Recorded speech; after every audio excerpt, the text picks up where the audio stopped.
So, boys and girls, welcome to what we call it as what? IPCC. And this is going to be your new syllabus. ठीक है? Today we are going to focus on day 1 है. ऐसा बोलते हैं कि half begun is half done.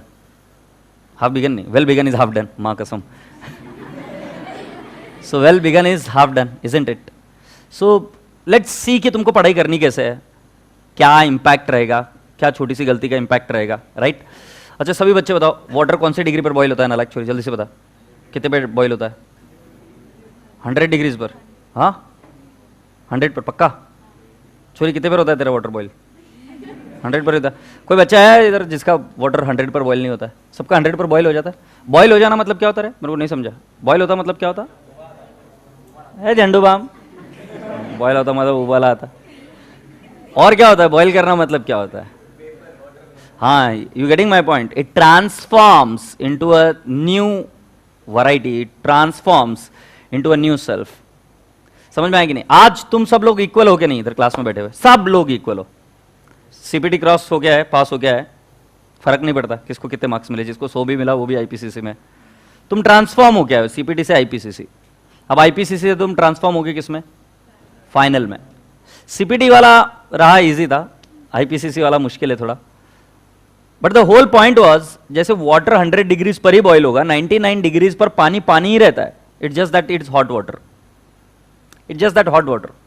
सो अगर 1% का भी एफर्ट कम पड़ गया आपका, still you will not qualify to be a water vapour. IPCC से सीए फाइनल जाने का तरीका भी सेम टू सेम ऐसा है. You will only get 9 months. And how many subjects? This time to 8 हो गए. 800 marks. 8 subjects. Alright. 8 subjects is what you have to take care of. So the whole point is कि इस 9 months में आपको transform होना है, तो 1% की भी कमी नहीं हो सकती. You have to transform yourself. So today, before I start talking anything about the syllabus, I would like to talk some of your characteristics कि आपसे क्या गलतियां हो सकती है, क्या क्या issues आने वाले हैं आपके बीच में, कैसे पढ़ाई करनी होगी, कब तक पूरा syllabus complete होगा, all damn stuff. Agreed? So day 1 से ही चीज़ें अच्छे से begin हो जाए. जा भाई, नहीं चाहिए मेरे को.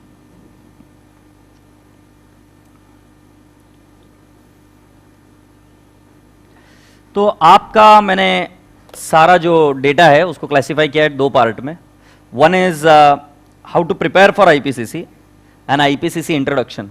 तो इन दोनों में से जो एक पार्ट है वो हम पढ़ाई करेंगे, वापस एक बार पावर पॉइंट देखेंगे when we are going to complete our syllabus, और उस समय पढ़ाई कैसे करना है उसके बारे में बात करूंगा. और आज जो बात कर रहा हूं वो पढ़ाई में आपको क्या क्या प्रॉब्लम्स आ सकती है और उसको किस तरीके से टैकल करना है, क्या क्या गलतियां होती है. कई बार तो तुमको ये भी नहीं पता होगा कि तुमसे गलती हो रही है. That is surprising. So we're gonna talk about those things. Request है कि इनमें से कुछ पॉइंट्स मैं आपको लिखने के लिए कहूंगा, तो लिखते रहना. इससे 2 फायदे, एक तो नींद भी नहीं आएगी और ध्यान लगाए रखोगे मेरे पास, है ना?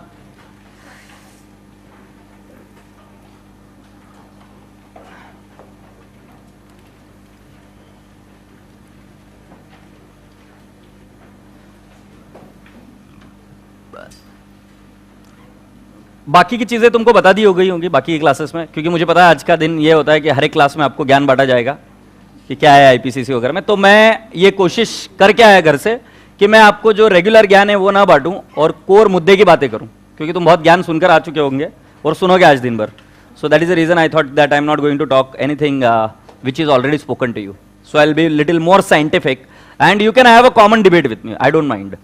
ठीक है, तो बढ़ते हैं. पहले welcome note. Congratulations for cracking CPT exams. Do you really feel proud about it? Right? Yeah. So welcome to the wonderful journey of knowledge and wisdom. I said wisdom. So first thing you should understand that institute doesn't like the people who cannot think. Institute do not like members who cannot think. क्या ऐसे members पसंद है क्या institute को जो सोच ही नहीं सकते? Idiots. So mugging up should stop. Mugging up हो गई सीपीटी तक. Now it has to stop. Now thinking should begin. Agreed? अगर आपने किया भी होगा तो बंद होना पड़ेगा. So that is the reason I said you, welcome to the journey of knowledge and wisdom. You should also develop wisdom. Wisdom can only be developed if you think. If you don't think, everything is gone by. Going ahead. A journey that shows you the way to a paying and satisfying career. I again would like to underline the word called as paying. खूब ज़्यादा पैसा मिलता है. कल ही मैं कुछ article पढ़ रहा था about engineering and about the different courses. जितना रिवॉर्डिंग कोर्स ये है उतना और कोई कोर्स नहीं है. So it is a paying career as well as satisfying career. Welcome to a presentation on everything you wanted to know about IPCC but did not know where to ask. So some of the things. पहली बात जो आपको बताने की कोशिश करूंगा, matter of fact, CPT was very easy. तो इसको बताने की कोशिश ऐसे करूंगा. CPT was like तुम क्या चढ़ गए पता है क्या तुम्हें? प्रेस्टीज पॉइंट चढ़े. ये प्रेस्टीज पॉइंट है. ठीक है, पिक्चर से बताने की कोशिश. IPCC is like you are climbing possibly Sinhagad या उससे भी बड़ा. And final is like Himalaya. So CPT इतना ही था बेटा. सीपीटी पास हो गए. जितना अच्छा होगा कि आप सीपीटी पास हो गए, हम काफ़ी खुश हुए थे पिछली स्लाइड में ही. कॉन्ग्रेचुलेशन, सीपीटी पास हो गए. Now again I would like to tell you कि जितना जल्दी हो सके कि तुम पास हो गए उतना अच्छा है. भूल जाओ, नहीं तो लेकर डूबेगा. और ना ऐसा बोल सकते हो तुम कि भाई सर अभी अभी तो पास हुए, 15 तो डेज हुए, अभी अभी तो क्लास हुई है शुरू, बाद में पढ़ाई करेंगे. बेटा सब झोल हो जाएगा. ऐसा कुछ भी नहीं करना है तुम्हें. राइट? कल से ही, कल भी ज्यादा आगे की बात कर, आज से ही दिमाग बना लेना है कि भाई पढ़ाई को शुरू करना है. अभी समझ में? सब मम्मी पापा की याद आ रही है, नहीं आ सकती बेटा, अभी अभी पढ़ाई करना पड़ेगा. सर हम बाहर गांव से आए, सर राखी है, सर 15 अगस्त है. सब 9 महीने तक सब कुछ भूलना है. Did you get my point? I said सब कुछ भूलना है. सर संडे भी दिन होता है. ये तुमको अब समझ में आएगा. संडे नहीं होता है. Sunday is a day. Are you getting my point? वो हमने उसको नाम दिया है. आईपीसीसी में ना कोई संडे, ना कोई मंडे, ना कोई ईद, ना कोई दिवाली, कुछ भी नहीं. जितना हो सके 9 मंथ्स तक पूरा का पूरा फोकस अपने पढ़ाई पे लगा के रखना. Regarding my everything you need to be focused on your studies and I am not kidding when I am saying that on day 1. Going on, you all are unique, right? You all are unique. पता है ना तुम्हें? ये तुम्हारा thumbprint है. You all are unique. तो अगर तुम यूनिक हो तो तुम सब लोगों की पढ़ाई का तरीका भी अलग हो सकता है. तो एक चीज मैं आपको बताने की कोशिश करूंगा कि आप एक दूसरे को कभी कॉपी मत करना. इस लड़की की पढ़ाई की स्टाइल धीरे हो सकती है. She might be slow and she might be little fast in reading, but that doesn't mean that she is not going to make it out. So one thing, make it very clear in your mind that what matters is how you do it, not what others do it. तुमसे सबसे बड़ी गलती होगी कि तुम एक दूसरे को कंपेयर करोगे. कंपेयर बिल्कुल नहीं करना है. You have to just keep on focusing on what is your strength, not on what is the strength of others. कोई फर्क नहीं पड़ने वाला है. आपकी स्ट्रैटेजी यूनिक होने वाली है, इसीलिए आपको इसमें हेल्प करने वाला सिर्फ और सिर्फ एक ही व्यक्ति, और वो है आप खुद. आपको अपनी स्ट्रैटेजी खुद बनानी पड़ेगी. आपको खुद को हेल्प करना पड़ेगा. आपको बात करने के लिए हम हमेशा अवेलेबल रहेंगे. मैं हमेशा अवेलेबल रहूंगा, बट इसका मतलब ये नहीं कि आप का रोल जीरो हो गया. आपका रोल सबसे प्राइमरी है, सबसे इंपॉर्टेंट है, और वो कल से ही शुरू होना पड़ेगा. आज का दिन छोड़ देता हूं. You have to think how I am going to study, how I am going to make it, all those things. Is that okay? Going ahead. अच्छा, और एक बात, ऐसा कुछ भी नहीं है कि मॉर्निंग में उठ के पढ़ाई करना है. तुम यूनिक हो. तुम्हें समझ में आ रही है ना बात? तुम यूनिक हो, तुम्हारी खुद की स्टाइल बनाओ, खुद पढ़ो. The main core crux is understanding concepts and studying. So when do you do it? How do you do it? It doesn't matter at all. Is that okay? But there are some things which you should focus on when you're doing that. So that's what I'm going to talk about. So कुछ बच्चे ऐसे भी होते हैं, तो इस्मार खान बोलते हैं कि सर मेरा एकदम ऐसा ही है, मेरा पढ़ाई के पहले पढ़ाई ची नहीं होता है, बाद में ची होता है, एग्जाम के पहले ची. मैं बीकॉम के सर 2 दिन पहले पढ़ा और फिर उसके बाद में इतने परसेंटेज मिले. एक कान के नीचे बजाने की इच्छा होती, अबे साले वो बीकॉम था, ये सीए है, समझ थोड़ा. समझ में आ रही बात है? तो तुम्हारी जो भी स्टाइल यूनिक होगी, तुम कितने भी भारी होंगे, तुम कितने भी स्पाइडरमैन होंगे, बट फिर भी इन चीजों का आपको ध्यान रखना पड़ेगा. और वो चीजें क्या क्या देखिए. How to prepare for IPCC. First one, there is a change from objective type examination to descriptive examination. For the first time in your CA curriculum, you will be writing down descriptive exams. All right. and it needs some special strategy from student side. I did not say from teacher side. Teachers are going to definitely take, but from student side, it needs some special strategy. And what is that strategy? We are here to prepare our students to take on this change. Here are some tips for IPCC examinations. And what are those?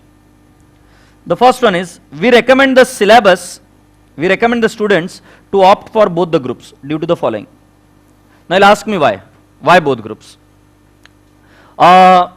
ये पढ़ाओ इतना important है आपके life में कि इसके बाद में अगर मान लीजिए कि आपको आर्टिकलशिप के लिए जाना है, मतलब आप कैसे सीए बनोगे, इसका मेन सारा का सारा नींव ये अभी रखा जा रहा है. The whole plinth is being kept right now. IPCC के एग्जाम के बाद आप आर्टिकलशिप के लिए जाओगे. आर्टिकलशिप में अगर आपको बड़ी फर्म्स में ज्वाइन करना है, किसी एक स्पेशलाइज फर्म में ज्वाइन करना, मतलब उस अपेक्स फर्म में ज्वाइन करना है, जहां पर आप अगर ज्वाइन कर लेते हो और वहां का अगर आपको एक्सपोजर मिल गया, तो जाहिर सी बात है कि आपका future is always going to be bright. It is like chain reaction, और वो चेन रिएक्शन अभी शुरू होगी. मतलब अगर आप अभी लाइटली ले लेते हो और अभी एक आध ग्रुप क्लियर करते हो और उसके बाद में एक आध ग्रुप बाद में क्लियर करते हो, तो उसके बाद में आपको आर्टिकलशिप मिलने में अच्छी जगह, मैं ये नहीं बोल रहा हूं मिलेगी नहीं, मिलती है, but if you want to have articleship at your dream firm, do you understand the word dream firm?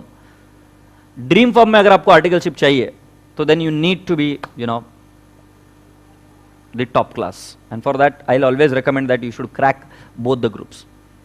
Agreed? अब तुम्हारे दिमाग में जाहिर सी एक बात आएगा, क्वेश्चन आएगा कि सर नहीं नहीं नहीं नहीं, आई एम तो वेरी वीक, आई एम तो वेरी एवरेज स्टूडेंट, मेरे को कैसा बनेगा, मेरे को कैसा जमेगा? इन सभी के ऊपर मैं बात करूंगा, but I will recommend you that दिमाग से निकाल दो कि मुझे एक ही ग्रुप देना है, मुझे दोनों ग्रुप देना है. इसका सीधा सीधा मतलब यह भी होता है कि पढ़ाई आप अभी से शुरू करेंगे. एग्रीड? कौन बच्चा दो ग्रुप डिसाइड करके एक ग्रुप पे शिफ्ट हो जाता है, जो अपने प्लान पर कायम नहीं रहता है? वो क्या सोचता है कि अभी दोनों ग्रुप्स देंगे बट पढ़ाई नहीं करता है, और फिर उसके बाद में जैसे जैसे समय बीतता है फिर डर हावी हो जाता है, and then he thinks that I am only going to go for one group. Don't do that. You are going to go for both the groups. At least this should be a plan. How average you are doesn't matter. How average you are doesn't matter. I'll teach you conceptually, logically कि क्यों मैं ऐसा बोल रहा हूं. आगे बढ़ते हैं. A student, there is a sufficient time available enough to prepare for both groups. इसी तरीके से schedule की करती है institute.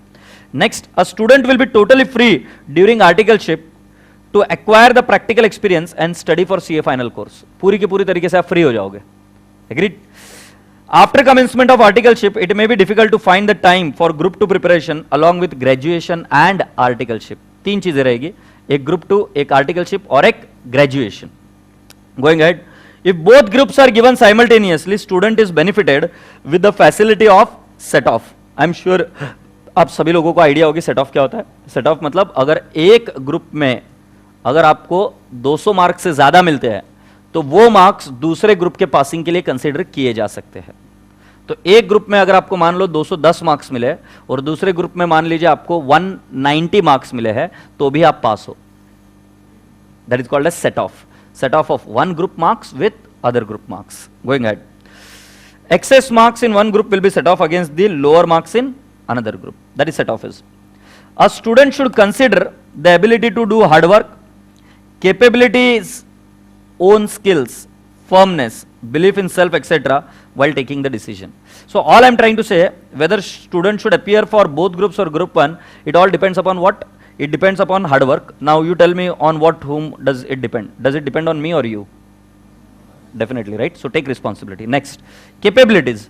Capabilities, I will hone it, I will teach you, I will promise you, I am promising you that कि आपकी capabilities को होन कर दिया जाएगा अगर आप तैयार हो तो. एग्रीड? सो कैपेबिलिटीज को होन करना, उसको बढ़ाना, शार्प करना, ये आपकी रिस्पॉन्सिबिलिटी है. Going at next, own skills, firmness and believe in self. कितने फर्म हो आप आपके इस पर, ये सारी चीजें आप पर डिपेंडेंट है. तो hence group 1 or both group, it doesn't depend upon anyone else but you yourself. Going ahead, we believe that each student is intelligent and has ability to crack the exam. Believe in yourself. I definitely believe this. Now how to prepare for IPCC? First thing, attend all lectures with 100% physical and mental alertness. Your success is ensured. I wrote there something called as your success is ensured. Do you understand that meaning? आपको हर एक class 100% attend करनी है। मैं सिर्फ accounts की बात नहीं कर रहा हूं, मैं आपको बात कर रहा हूं पूरे आईपीसीसी में जितनी भी क्लासेस आप ज्वाइन करते हो, सारी क्लास आपको 100% अटेंड करनी, एनी डैम क्लास। कुछ क्लासेस में ऐसा भी होगा आपके साथ कि आपको शुरुआत में कुछ समझ में नहीं आ रहा, डजंट मैटर, वो धीरे धीरे समझ में आएगा, धीरे धीरे आप उस पर कमांड बनाओगे। So what you have to do is you have to attend all the lectures 100%। और ये इसी अटेम्प्ट में होगा कि आपको क्लास करने का मौका मिलेगा, अगले अटेम्प्ट से मौका नहीं मिलेगा, क्योंकि अगले अटेम्प्ट से एग्जाम देने के बाद आपके पास सिर्फ 6 महीने होंगे अगले एग्जाम तक। Are you getting my point? It is only your attempt, this attempt जो आफ्टर सीपीटी फर्स्ट अटेम्प्ट होता है, उसके अंदर आपको पूरे 9 महीने मिलते हैं पढ़ाई करने के लिए, इसके बाद में कभी नहीं मिलेगा। Are you getting my point? So attend all the classes regularly. उसके बाद में पछताओगे, सीपीटी की बात अलग थी, इधर नहीं होता ऐसा कुछ। Going ahead, do the homework regularly with utmost sincerity. Homework करोगे कि नहीं करोगे? यस। और मैं होमवर्क दूंगा, होमवर्क थोड़ा सा मुश्किल भी होगा कभी कभी, उसके बारे में भी बात करते, आगे बढ़ते। It helps to evaluate your understanding and rectify the mistakes. Commit the mistakes but don't repeat them. It's best process of learning as elimination of mistake is the only path of perfection. ये मैं इसलिए बता रहा हूं बेटा, एक बहुत बड़ा हादसा हो गया आपके साथ, तुम्हें पता भी नहीं है बेटा, बहुत बड़ा हादसा हो गया। पता है तुम्हें क्या हादसा हुआ? छोरे छोरे तू, क्या हादसा हुआ पता है तुम्हें? नहीं, तुम्हारे साथ यह हादसा हो गया कि तुम्हें हारने से डर लगता है। 11th 12th में सिखाया ना टीचर ने, सब एडजस्टमेंट रट्टा मार ली, मां कसम। प्रीपेड एक्सपेंस, एक्सपेंस में से less, balance sheet, asset side, entry पूछ लो बशी, सब झोल हो गया। मगिंग अप वाज देयर, तो हारने की कभी आइडिया ही नहीं थी, बस टैली होनी चाहिए। प्रॉब्लम टैली झाली पाहिजे, बस टैली नहीं हुई तो मेरा बच्चा तो एकदम रुतलू है, कॉन्फिडेंस डाउन हो जाता है कि नहीं? तुम्हें पता है आईपीसीसी में कितने बच्चे पास होते हैं, both groups in one stroke? कितने बच्चे पास होते हैं? अराउंड 14% के करीब में पास होते हैं, 1-4। ठीक है, तो जाहिर सी बात है बाकी के बच्चे फेल होते हैं, राइट? तो अब नेक्स्ट पॉइंट पर आते हैं। तुम्हें क्या लगता है जो बच्चे 14% पास होते हैं उनको 100 आउट ऑफ 100 रहते होंगे अकाउंट्स में? हाँ, 100%, they must be getting 100 out of 100। खजूर ऐसा नहीं है, 11th 12th के बैकग्राउंड से निकल। 11th 12th में 60% मिले ना तो बोलते चीप आदमी है तू, क्या परसेंटेज मिले, हेड़ा है क्या? 60% मिला, एकदम थर्ड क्लास लड़का है ये। 60% में क्या है? सीए में क्या बोलते मालूम है क्या? 60% मतलब बहुत भारी, एग्जाम देने की जरूरत नहीं है। अबे इसका मतलब कुछ है, इसका मतलब यह है कि यहां पर getting 60% is also difficult. That technically means that कि आपके प्रॉब्लम्स इतने इजी नहीं होंगे, आपके प्रॉब्लम्स थोड़े से मुश्किल होंगे। वो 11th 12th में आपको जो था ना टैली इधर नहीं होने वाला है ऐसा हर बार। इनफैक्ट कभी तो भी ऐसा खुशी मिलेगा टैली हुआ, हर बार नहीं मिलने वाला है। घर में जाओगे ना तो ऐसा होएगा कि सर टैली नहीं हो रहा है, और फिर इरिटेशन आएगा। इसका मतलब यह नहीं कि मैं अच्छा नहीं पढ़ा रहा हूं, इसका मतलब यह है कि आपने बड़ी चैलेंज ली आपके लाइफ में, और जो चैलेंज को अचीव करने के लिए आपको टाइम लगेगा, तो डरने का नहीं, टैली नहीं हुआ तो। इधर 60 मतलब बहुत भारी, समझ में आ रहा है कि नहीं आ रहा है? This is something which you need to understand, please for God sake you need to understand this, कि यहां पर हर एक प्रॉब्लम आपकी टैली नहीं होगी घर पर, इससे कॉन्फिडेंस लूज नहीं करना है। Are you getting my point? Let's go on. Attend all the fortnight test, हर एक 15 दिन में आपकी टेस्ट होगी, that will be conducted. The benefit from fortnight test is, the benefit from fortnight test is invaluable. It develops the writing skill and self evaluation. Also the portion covered in the test is prepared automatically. So I will just request you for accounts that you are going to prepare it very sincerely for your fortnight test. After every 15 days you will be having a test on whatever syllabus is being covered, so that आपका syllabus regularly cover होते रहे class के साथ ही. Is that okay? Going on. At IPCC, writing skills, language and handwriting are going to be deciding factors, especially for theory subjects. So regularly practice answering the theory questions at home. गोला कोई कैसे भी बनाए, क्या फर्क पड़ता है? CPT में था ना मार्क करने वाला, वो तो कोई कैसे भी बनाए, क्या फर्क पड़ता है? तुम्हें फर्क पड़ता है क्या? पड़ता है भाई। तुम खाना खाते हो क्या? सेट खाना खाते हो कि नहीं खाते हो? क्या खाना खाया? अच्छा, कौन सा खाना पसंद है? अबे क्या पसंद है बता ना, सभी मतलब क्या लेके आऊं?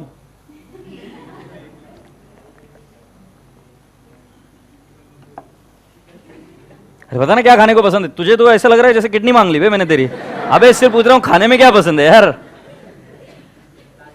दाल चावल, माँ कसम जोरदार बेटा।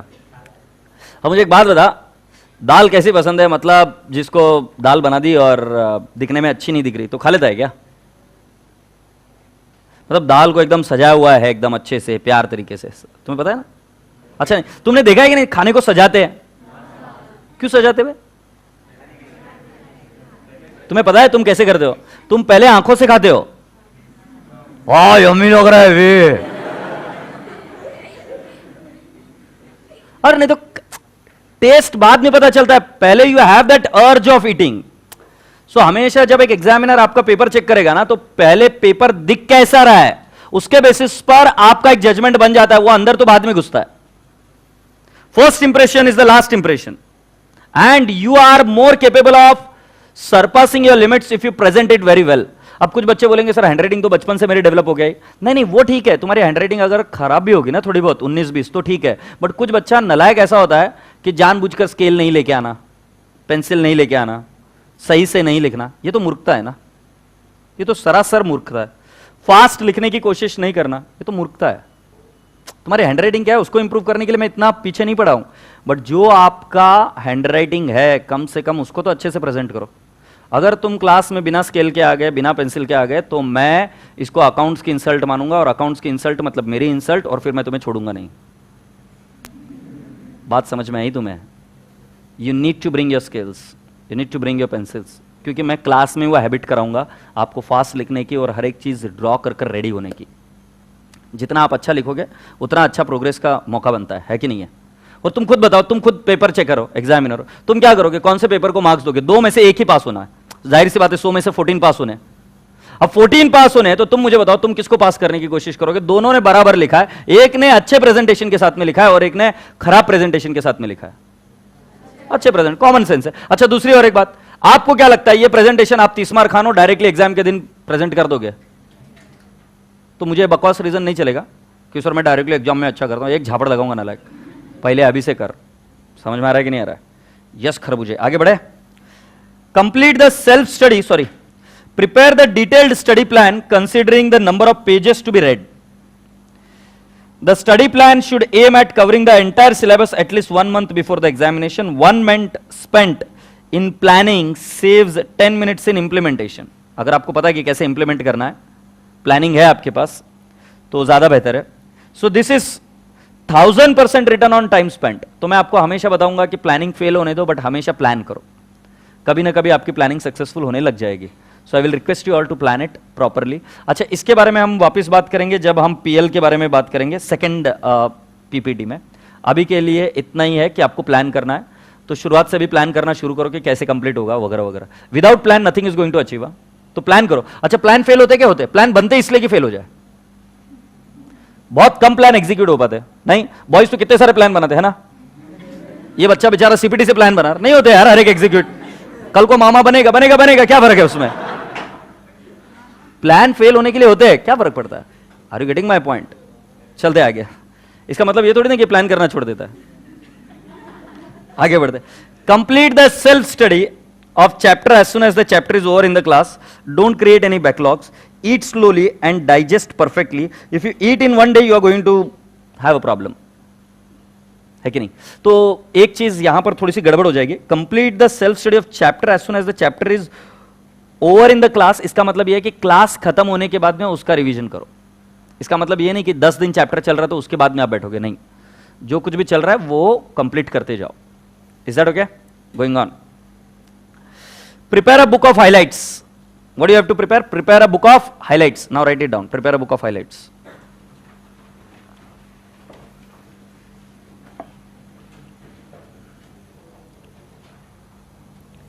You know what is book of highlight? Book of highlight is a summary book. Is a summary book.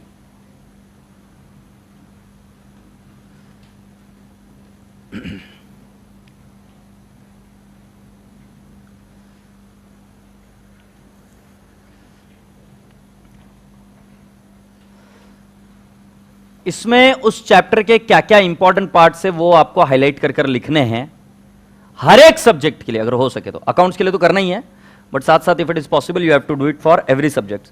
हर एक चैप्टर के पहले एक इंडेक्स बननी पड़ेगी, उस इंडेक्स में आपने कितने क्वेश्चन सॉल्व किए हैं, और उस इंडेक्स के साथ साथ आपको एक रिमार्क कॉलम डालना पड़ेगा कि उस क्वेश्चन में क्या अलग बात थी।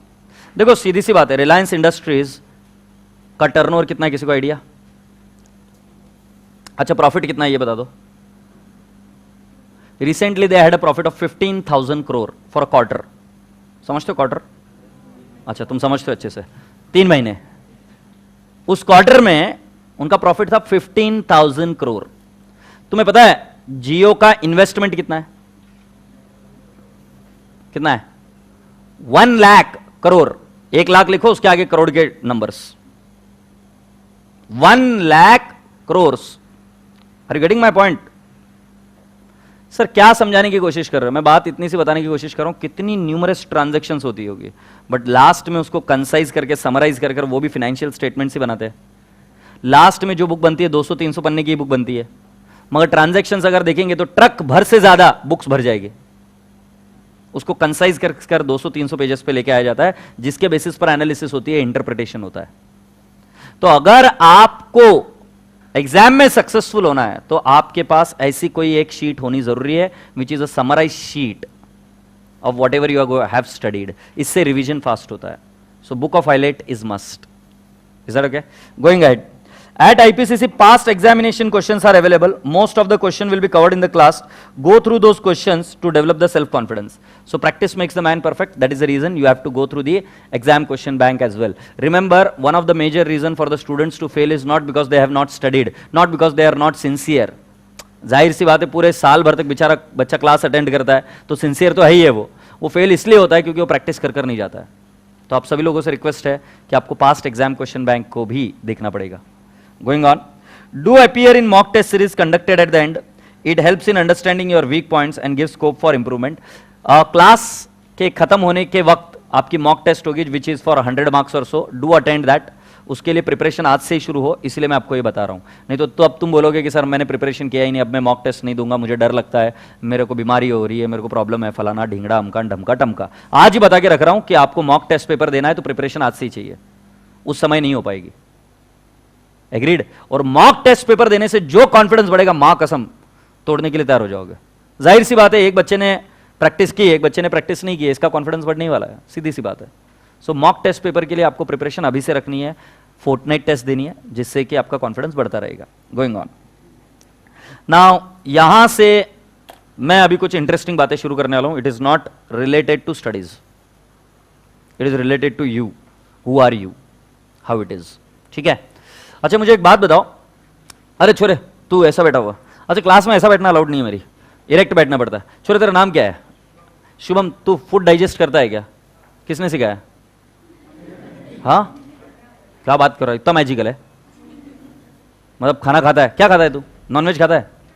नहीं खाता, वेज खाता है? अच्छा, और वो जाता है ब्लड में कन्वर्ट हो जाता? भारी है ना तू एकदम? नहीं? हाँ, बेस्ट है ना? तुम्हारे क्या होता है छोरी? वेज नॉन वेज या सिर्फ वेज? ओके, तुम भी खाना खाती हो? अच्छा खाती होगी, नहीं लगता नहीं देखकर, दुबली पतली हो काफी। तो खाना खाती हो, फिर क्या कन्वर्ट हो जाता है ब्लड में? मतलब खाना खाती हो फिर कन्वर्ट हो जाता होगा ना ब्लड में? अबे हाँ नहीं, so it's magical right? Who taught you बेटा, हु टॉट यू? अरे मतलब बहुत सारे साइंटिस्ट ट्राई कर रहे हैं, उनको आ नहीं रहा है, तो मैं तुम्हें पूछ रहा हूँ, तुम्हें किसने सिखाया? I am serious, I am genuinely serious. तो मैंने हर एक रो में पूछना जरूरी है कि हर एक व्यक्ति इधर फूड डाइजेस्ट करता है कोई ऐसा जिसका फूड कोई बाहर से डाइजेस्ट कर देता है? So that's great, that's great. अच्छा, आपकी भाषा कौन सी है घर पर? मराठी। आपकी तुम्हारे मराठी होगी, तुम्हारे छे? अरे कोई गुज्जू? नो गुज्जू? अच्छा अभी हाथ ऊपर नहीं करेंगे, गुज्जू। अच्छा, और कोई दूसरी लैंग्वेज मराठी के अलावा? हाँ, कौन सी लैंग्वेज? सिंधी। और कोई? मारवाड़ी। ओके, और कोई दूसरी? कन्नड़ा। कहाँ है कन्नड़ा? ओके, तो Kannada is a very difficult language, I never understood at least this हैंग गोत्तिल्ला, that's it. Apart from that I have never understood anything else. तो तुम्हें ये लैंग्वेज की स्पेशल ट्रेनिंग मिली होगी ना? हाँ, of course you must have gone to the class and they must have taught you right? तुम्हें सरप्राइजिंग नहीं लगता? तुम वही व्यक्ति हो जो छोटा बच्चा था और तुम्हें पता है बड़ी शरारत करता था, वगैरह वगैरह वगैरह। तुम वही बच्चे हो जिस बच्चे ने अपने आप लैंग्वेज कैप्चर कर ली बे। तुम वही बच्चे हो जो अपने आप चलना सीख गया।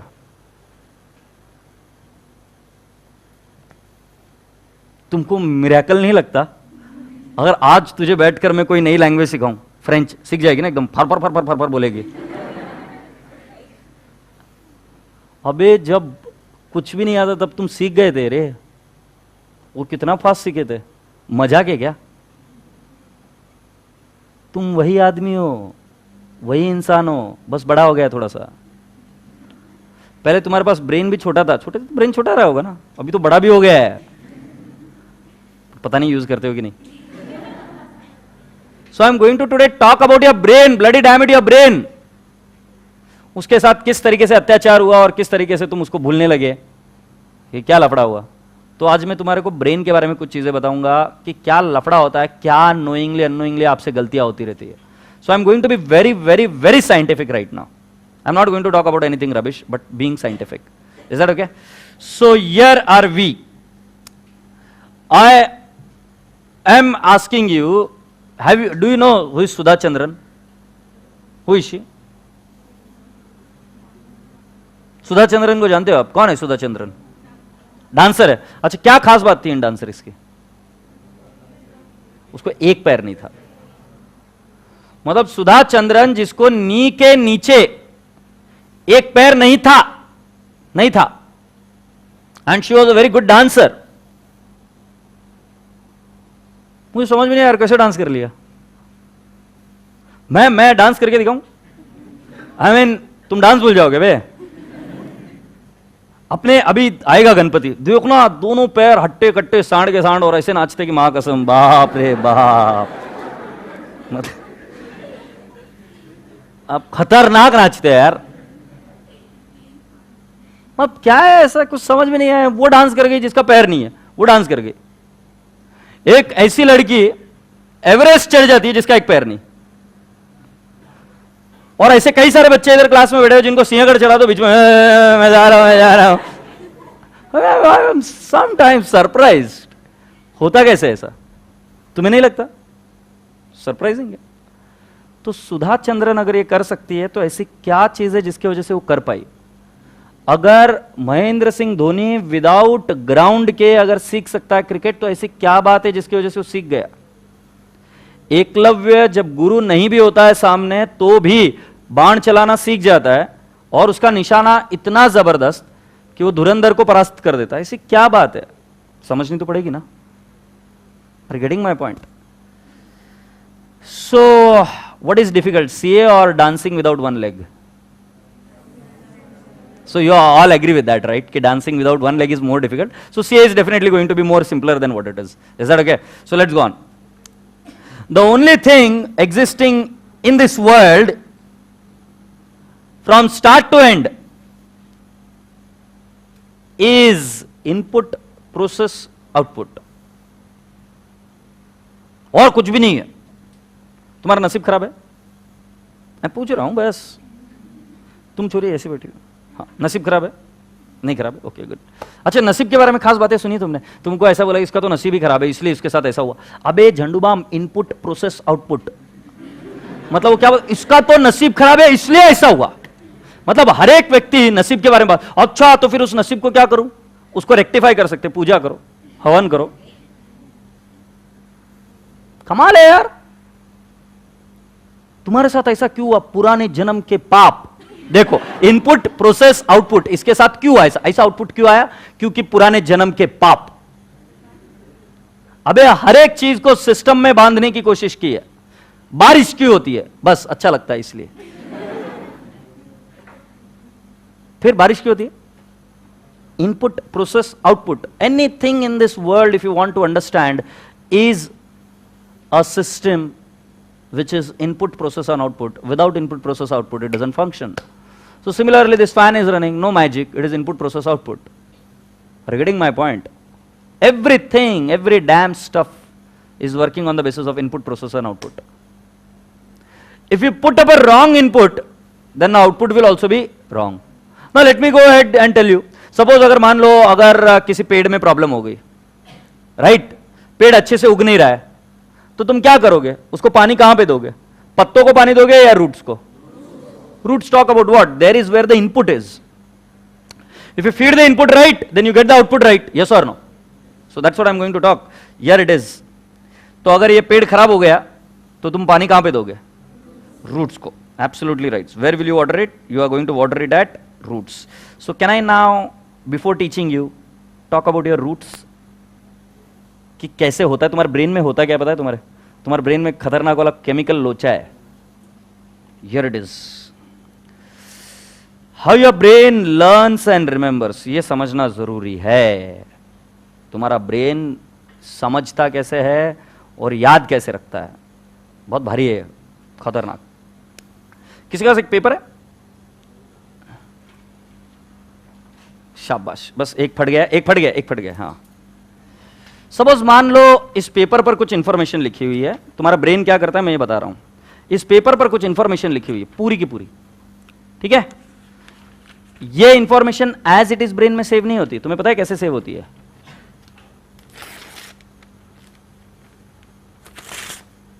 मुझ पर भरोसा नहीं है, गूगल कर सकते हो, मैं हर एक चीज का तुमको प्रूफ दूंगा.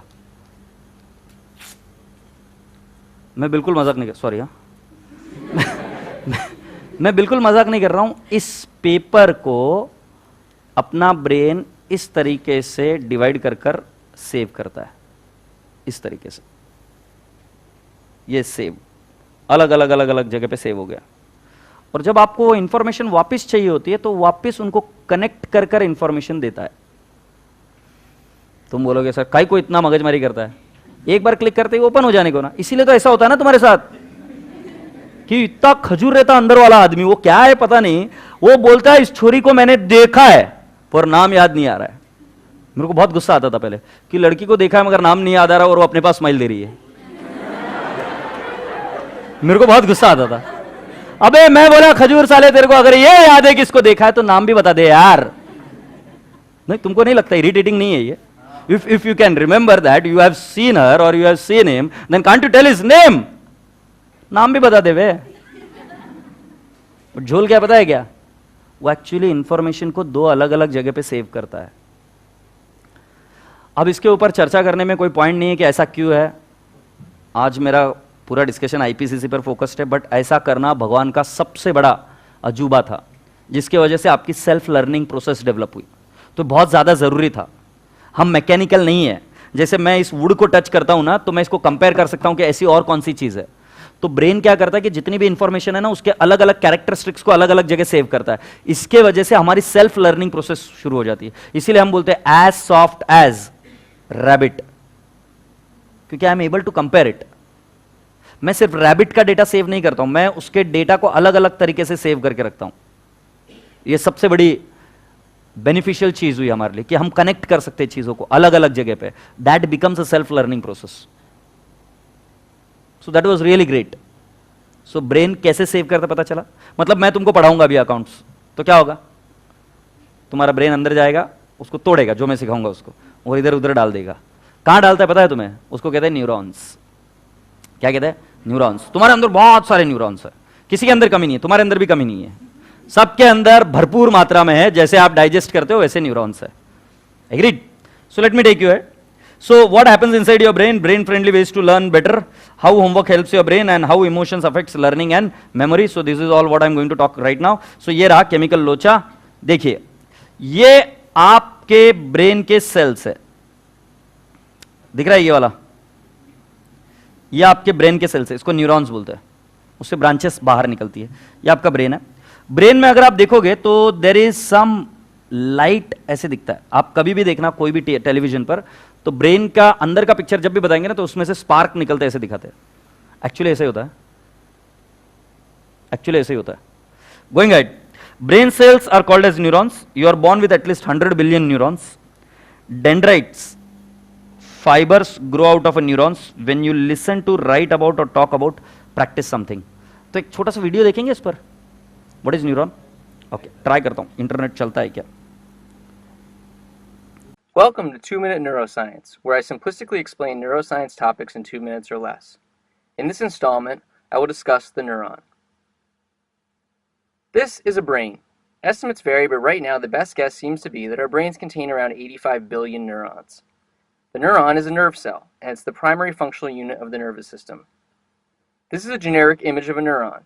Neurons actually come in all shapes and sizes, but this is the prototypical version of a neuron that you'll often see in a textbook. The structures extending from the left side of the neuron that look a little bit like tree branches are called dendrites. Dendrites are the area where neurons receive most of their information. There are receptors on dendrites that are designed to pick up signals from other neurons that come in the form of chemicals called neurotransmitters. Those signals picked up by dendrites cause electrical changes in a neuron that are interpreted in an area called the soma, or the cell body. The soma contains the nucleus, which contains the DNA, or genetic material of the cell. The soma takes all the information from the dendrites and puts it together in an area called the axon hillock. If the signal coming from the dendrites is strong enough, then a signal is sent to the next part of the neuron, which is called the axon. At this point, the signal is called an action potential. The action potential travels down the axon, which is covered with myelin, an insulatory material that helps to prevent the signal from degrading. The last step for the action potential is the axon terminals, also known as synaptic buttons. When the signal reaches the axon terminals, it can cause the release of neurotransmitter. These purple structures represent the dendrites of another neuron. When a neurotransmitter is released from axon terminals, it interacts with the receptors on the dendrites of the next neuron, and then the process repeats with the next neuron. समझा? 2 minute की video में क्या समझा होगा मेरे भाई? कुछ नहीं समझा तुम्हें, बट कुछ होता है कि नहीं? और तुमको अगर नहीं भी समझा होगा तो सुनने लायक चीज़ है, ये सुनना चाहिए। आपको इसके बारे में पहले कभी पता नहीं था और आपकी लर्निंग प्रोसेस पूरी इस पर डिपेंडेंट है। तो थोड़ा सा ऐसा लगेगा ओवर द हेड जा रहा है, बट इसके ऊपर आपको पेपर नहीं लिखना है तो इट्स ओके। तो थोड़ा सा ओवर द हेड्स, लास्ट में जो मुद्दा है समराइज कर मैं बोलूंगा। और अगर आपको मेरे ऊपर भरोसा नहीं है तो what you have to do is you have to do and Google and study it and do a research on your own. But मैं जो बोल रहा हूं यह 100% 100% सही है, कुछ भी गलत नहीं बोल रहा हूं। मैं वही चीज बात करता रहा हूं जो साइंटिफिकली प्रूवन है। तो देखिए क्या होता है, ये न्यूरॉन्स में डेटा यहां पे सेव्ड होता है, यहां पे डेटा होता है, और ये जो होता है ब्रांचेस, इस ब्रांचेस को बोलते हैं डेंड्राइट्स। एग्रीड? जो कम्युनिकेशन होता है एक न्यूरॉन का दूसरे न्यूरॉन के साथ, वो इस डेंड्राइट के थ्रू होता है। मतलब मान लो ये एक न्यूरॉन में सेव्ड है डेटा और ये डेटा दूसरे न्यूरॉन में सेव्ड है, तो इसका कम्युनिकेशन हमेशा डेंड्राइट्स के थ्रू होता है। एग्रीड? ये दो अलग अलग इसमें लोकेटेड होते हैं न्यूरॉन्स में। अब प्रॉब्लम ये है, ये जब कम्युनिकेशन होती है डेटा की, so there is loss of data, there is always a loss of data. You are never going to be perfect. मैं तुमको कितना भी अच्छा पढ़ा दूं, there is always going to be the loss of data. मैं जो पढ़ाऊंगा उसमें आपका डेटाबेस लॉस होते रहेगा। Are you getting my point? तो अब इस डेटाबेस लॉस से कैसा बचा जाए, तो जरा ध्यान से सुनिए।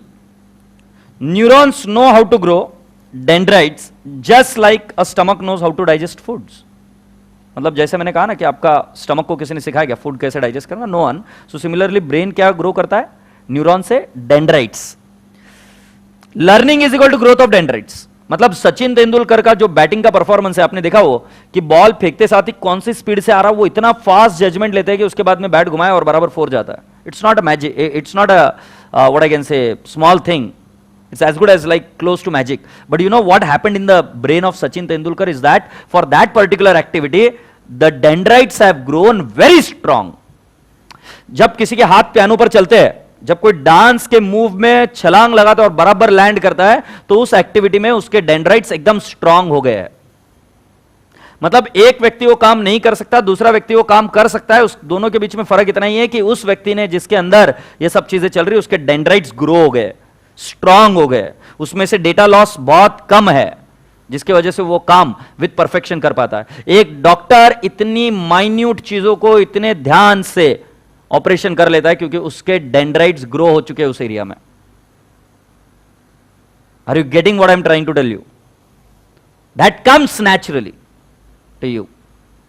So learning is equal to growth of dendrites. So what you have to understand is how dendrites grow. What you have to understand is how dendrites grow, क्योंकि अगर आपने ये चीज सीख ली तो समझ जाओ कि आप दूसरी चीज सीख गए, आपको पढ़ाई आसानी से हो जाएगी. New dendrites take time to grow. It takes a lot of practice for them to grow. Did you remember I said we believe in every student and every student is capable of doing that? I'm saying this because of this logic. सबके अंदर dendrites grow होते हैं. But problem ये है कि dendrites take time to grow. It doesn't grow immediately. जैसे एक seed को डाला पेड़ का, एकदम छोटा सा seed होता है. It takes time to grow. It's not going to happen immediately. For some seeds it take more time, for some seeds it take less time, but if the conditions are conducive it is definitely going to grow. आप ऐसा नहीं बोल सकते इसको जल्दी हो गया grow, इसका कम लेट grow हो रहा है, इसका बाद में grow हो रहा है. No, it is going to grow and it is going to take its own time, the way seed takes.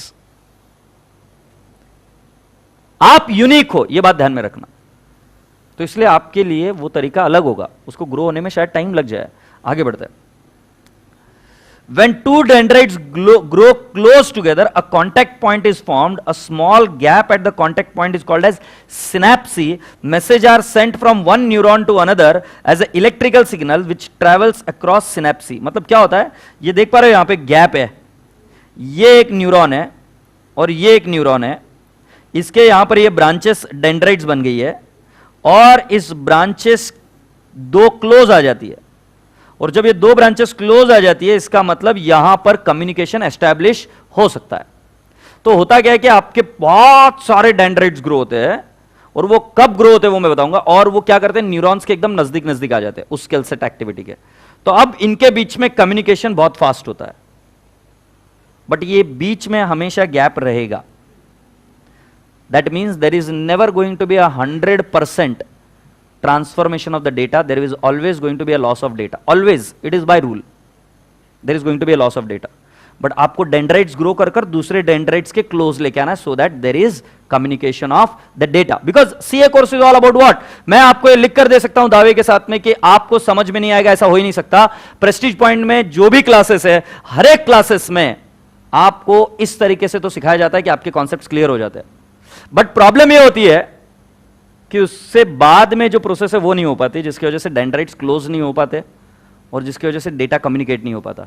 अब एग्जाम में करना क्या है, you have to reproduce the data again. What else करना क्या है, सोचो ना. एग्जाम में जाना है, पेपर लिखना है, पेपर कौन से बेसिस पर लिखना है, जो पढ़ा है उसको रिप्रेजेंट करना है, रिप्रोड्यूस करना है. So it is going to be nothing but only because of one thing, reproduction of data. And reproduction of data is because of dendrites. Dendrites में कम्युनिकेशन किसके थ्रू होता है, synapse. So I have to understand now how synapse grows, या उसको strong कैसे बनाए. तो synapse ऐसा कुछ होता है, मैं इसके ज्यादा डिटेल्स में नहीं जाऊंगा. So special chemicals called as neurotransmitters carry the electrical signals along the synapse. Oh sorry. When you practice something, it's get easier for the signals to cross the synapse. That's because the contact area becomes wider and more neurotransmitters are stored there. इसका मतलब ये जितना practice करोगे उतना broad होते जाता है और जैसे जैसे ब्रॉड होते जाता है उतना उन दोनों के बीच में कम्युनिकेशन होना फास्ट होने लगता है. जैसे आपने देखा होगा कि किसी कंडसिव एरिया में, फॉरेस्ट में कोई पेड़ ग्रो होते हैं और वो इतने विशाल ग्रो हो जाते हैं कि आप देख भी नहीं पाते कि बाप रे बाप कितना विशाल ट्री है ये. वही ट्री, क्योंकि एटमॉस्फेयर कंडसिव है, खाद वगैरह मिलते रहता है, रेगुलरली मिलते रहेगा, रेगुलरली आई एम सेइंग, तो डेफिनेटली वो ग्रो होएगा और अच्छा स्ट्रॉन्ग बेस बनाएगा. वैसे ही होता है. Going ahead, when you practice something the dendrites grow thicker with a fatty coating of myelin. ये देखो, ये माइलिन है. माइलिन का मतलब क्या होता है कि इंसुलेशन होता है. जैसे आप हर एक इलेक्ट्रिक वायर के आगे एक इंसुलेशन देखते होंगे. क्यों होता है insulation? So that there is no loss of current. Current transfer होते जाए. तो उसमें क्या होता है कि डेटा जब ट्रांसफर होता है तो उसको एक कोटिंग भी चढ़ जाती है. अगर आप रिपीटेड प्रैक्टिस करते हो तो इसका मतलब डेटा लॉस नहीं होगा. माइलिन भी ग्रो होता है. Okay, the thicker the dendrite the faster the signals travel. The myelin cotton also reduces interference. Interference मतलब दूसरी कोई चीजें उसको आकर विचलित करती है, ये भी सब चीजें बंद होने लगती है. तो पहले क्या होता है, डेंड्राइट ग्रो होता है, मतलब ब्रांच ग्रो होती है. ब्रांच के बाद में क्या होता है, वहां पर सिनेप्सी डेवलप होता है. सिनेप्सी के बाद में क्या, वो थिक होता है. फिर उसके बाद में क्या, माइलिन की कोटिंग आती है. तो ये एक छोटी प्रोसेस नहीं है, it is a big process. I said dendrites take time to grow. Do you remember that? I said dendrites take time to grow. So it requires a lot of practice. With enough practice, the dendrites build a double connection. मतलब एक ही चीज के double connection बन जाते हैं। Faster, stronger, double connection last a very long time. You remember what you learned. तो जितने ज्यादा डेंड्राइट्स ग्रो होंगे उतने ज्यादा आपकी रिमेंबरिंग की स्टाइल डेवलप होगी। सो कुल मिलाकर अब मैं आपको इसका एक समरी लाकर देता हूं कि आपको करना क्या है और उससे क्या होता है आपके ब्रेन में और क्यों ये करना इतना इंपॉर्टेंट हो जाता है। Is that okay? So here are we directly points to remember. You are naturally smart. पहले इस पर भरोसा करो, जब तक तुम ये भरोसा नहीं करोगे तब तक इंपॉसिबल है मेरे लिए कुछ भी करना। यू आर नेचुरली स्मार्ट, तुम्हारे अंदर है वो चीज। मैं एक भी बच्चे की बात स्वीकार करने को तैयार नहीं कि वो एवरेज बच्चा है, और अगर एवरेज बच्चा है तो मुझे आकर बताए कि तेरा पेट डाइजेस्ट क्यों करता है। बता भाई, मतलब अगर कोई 190 का स्कोर लेके आए सीपीटी में और कोई 100 का लेके आए, इसका मतलब ये नहीं है कि दोनों का डाइजेशन पावर अलग अलग है। Am I communicating? तो मैं ये मानने को तैयार नहीं हूं। You are naturally smart and I have got reasons for this. अगर तुम्हारे को क्वेरी है तो मुझे बताओ, हाँ मैं इसमें आऊंगा आगे कि सर मगर मुझे समझ में नहीं आता, उस पर भी आऊंगा मैं। बट तुम नेचुरली स्मार्ट हो कि नहीं पहले मुझे बताओ। You are 100% naturally smart. Learning is a God's gift and it is equally available with you. You can learn. इसलिए मैंने एवरेज बच्चों को भी देखा, they have learned fantabulous on some of the new areas. Going ahead, do something active, explain, solve, draw, write etcetera. मतलब कभी भी maths को पढ़ना नहीं है, अकाउंट्स को पढ़ना नहीं है। पढ़ना मतलब don't read and go. Reading does not develop dendrites to solve. नहीं समझे? मैं हर रोज सुबह उठकर, मुझे ठंडी में बहुत ठंडा लगता है, पानी नहा नहीं सकता, मजाक नहीं बोल रहा हूं, तो मैं क्या करता हूं, मेरी बाइक को एकदम खतरनाक है, वो बोलती है सुबह उठो और स्विमिंग को जाओ। तो तुम्हें पता है मैं क्या करता हूं? हर रोज सुबह उठता हूं, एक चैनल लगाता हूं, उसमें हर रोज स्विमिंग देखता हूं, हर रोज विदाउट फेल। कंबल ओढ़कर ऐसा मस्त पे की स्विमिंग देखता हूं, डीवीडी लाके रखी हुई है, उसमें अलग अलग स्ट्रोक भी सीखता हूं। बटरफ्लाई स्ट्रोक, ऊपर से जंप मारना, 4-5 कुलांटे उड़ा मारते, सब सब सीखता हूं। तुम हंस क्यों रहे हो यार? ऐसा थोड़ी ना है यार, हंस क्यों रहे हो? तुम भी तो यही करते हो ना। तो बताओ, अकाउंट्स को पढ़ोगे या लिखोगे? सॉल्व करना जरूरी है कि नहीं है? क्योंकि तुम एग्जैक्टली डेंड्राइट्स उसके लिए डेवलप करते हो जो तुम करते हो। मतलब सचिन तेंदुलकर हर रोज जाके क्रिकेट मैच देखता है और बोलता है कि wow I am learning cricket, बशी। You not getting my point? You will exactly grow the dendrites for what you are doing. So what do you have to do in the exam? What you are going to do when you become a chartered accountant? You are going to solve or you are going to see? You are going to solve. So hence, accounts को पढ़ना बंद करो अगर आप वो करते होंगे तो। जिस सब्जेक्ट को जिस चीज की जरूरत है वो चीज करो। इसीलिए मैंने बोला था कि राइट एंड डू इट। याद आ रही है आपको बात? प्रॉब्लम मतलब तुम शॉर्टकट मारने के लिए जाओगे मगर उसका लॉन्ग टर्म में you are going to destroy your career and all. So you need to solve accounts. हाँ, उसमें कोई तकलीफ नहीं है कि अगर तुम थोड़ा सा रफ में सॉल्व करते हो, but solve it. Am I communicating? Let's go on. अच्छा, और एक चीज, dendrites grow only when you are actively doing something. No one else can grow dendrites for you. तुम एक्टिवली करेंगे तो ही होएगा, तुम नहीं करेंगे तो नहीं होएगा। मैं स्विमिंग एक्टिवली सीखेगा तो ही सीखूंगा, ये मेरे लिए स्विमिंग सीख ले ऐसा नहीं हो सकता। बराबर है कि नहीं? तो कुछ बच्चे और झंडू बाम खतरनाक रहते, तू जा आज क्लास में, तू सीख के मेरे को सिखा देना, बशी। Not possible. You have to be actively there. Next, dendrites can not grow in wide. ये खतरनाक चीज है, मतलब बहुत ही भारी चीज है ये। तुम्हें पता है, हाँ,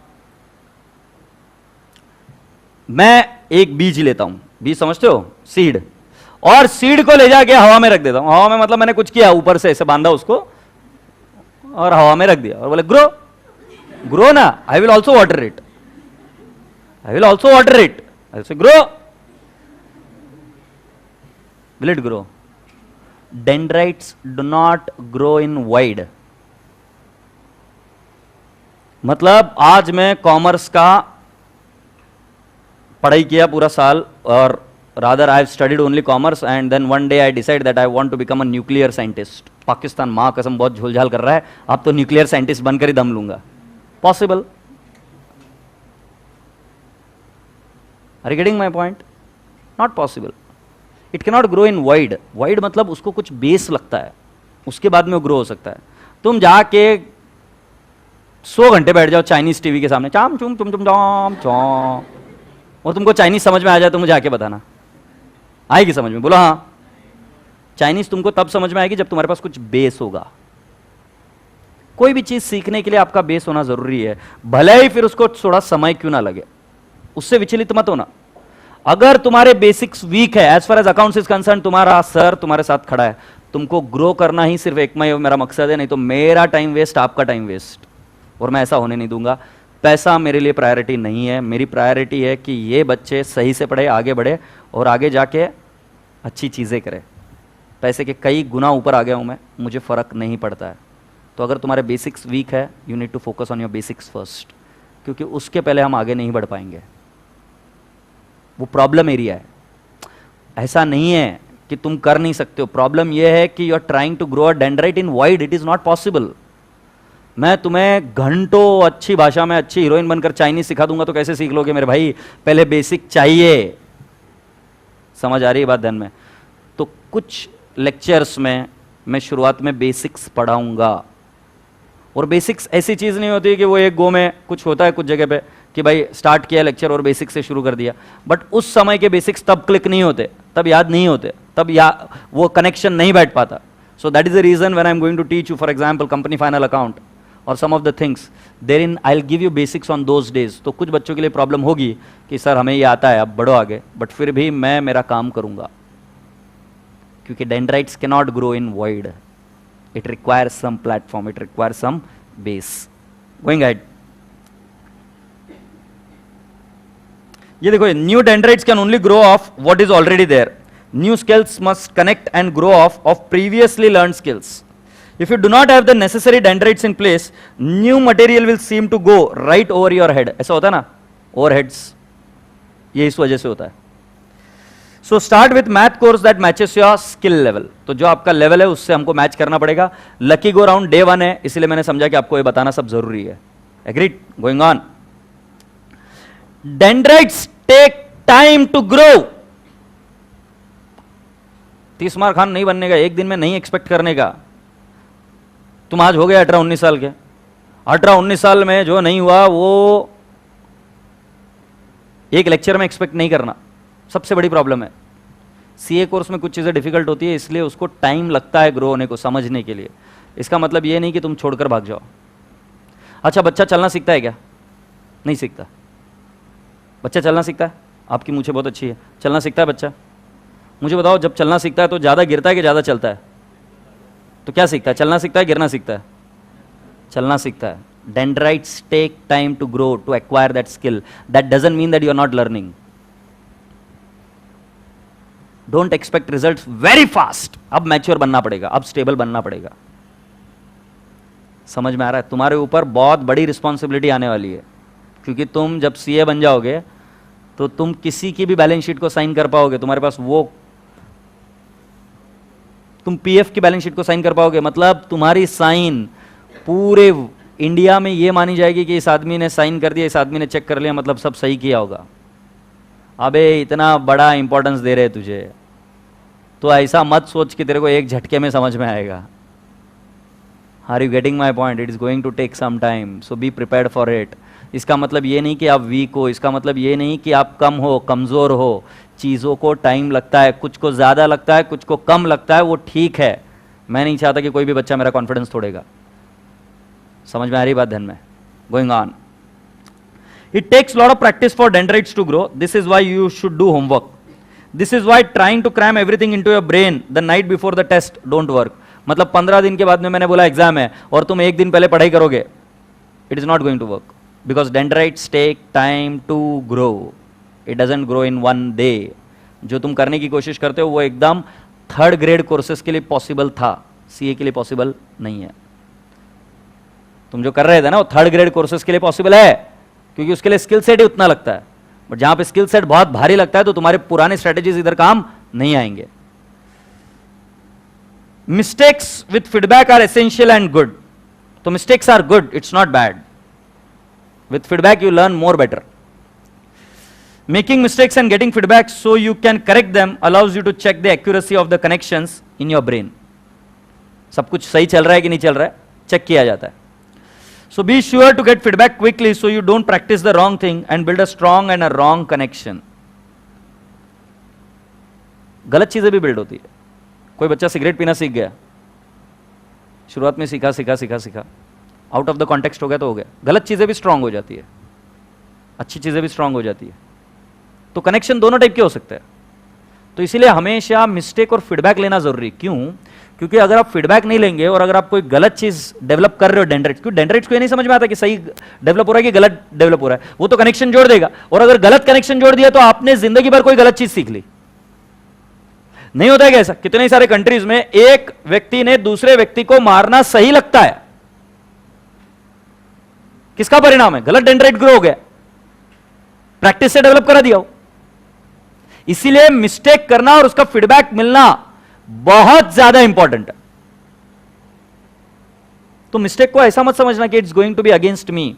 मैं आपको क्लियर बता दूं कि मैं ऐसी कोई प्रॉब्लम आपको नहीं दूंगा चिंदू पिंदू की जिसकी वजह से आपको बहुत खुशी महसूस होगी. आपको यहां पर स्ट्रगल करने का पूरा पूरा मौका दिया जाएगा. मतलब आपकी वाट लगाऊंगा इसका मैं लिख कर दे दूंगा आपको. मैं दूंगा ऐसे होमवर्क जिसमें सर नहीं जाओ मां, पर खुशी से बोलने का, क्योंकि तब जो आपको कल लग रहा था कि मां कसम सब कुछ क्लियर हो गया, वो नहीं हुआ है और चाहिए. वो भूख बढ़ेगी. समझ में आ रहा है कि नहीं आ रहा है? जब भूख बढ़ती है तभी तो करोगे ना, तभी तो आप अच्छे प्लेयर बनोगे. You getting my point? And the last thing, और ये मेरे जिंदगी में सबसे इंपॉर्टेंट चीज आपके साथ डिस्कस कर रहा हूं मैं. लास्ट थिंग, तुम्हें पता है बचपन में क्या हुआ? एक बार तुम्हें पता है क्या हुआ? तुम्हें कैसे पता होगा? मैं छोटा था, तू थी नहीं तब. सो मैं बताता हूं क्या हुआ मेरे साथ. मैं भी तुम्हारे जैसे बॉयज छोटा था, और जैसे बॉयज को होता है वैसे मुझे भी होता था. हंस क्यों रहे हो? क्या होता है? तो मुझे भी होता था. तुम्हें होता है? बॉय हो तो होना चाहिए, naturally you are made like that. All right. So मुझे ऐसा कुछ होता था. तो क्या हुआ, 7वीं की बात है, और एक लड़की थी. वापिस तुम गलत सोचने लग गए नलायक को. एंड रुकना यार, अब थोड़ा सा बढ़ आ गया, बताया तो था तुझे पिछली बार भी. So then what happened was, she was monitor of my class. Alright. और मैंने कुछ किया, मुझे लगता था मेरी फ्रेंड है. अब लग जाता है यार बॉयज को, पता नहीं, मुझे लगता था ऐसे कि she is my good friend. She was monitor. हमारे उन दिनों में ना मॉनिटर को पनिशमेंट देने के अधिकार थे. तो पता है उस मॉनिटर ने क्या किया? मुझे एक जबरदस्त खींच के थप्पड़ लगाई. एक बहुत जान निकल गई मेरी मां कसम तुम्हें बता रहा हूं. आई शपथ खाऊं सांगतो है, हर रोज भूलने की कोशिश करता हूं, भूलता नहीं हूं.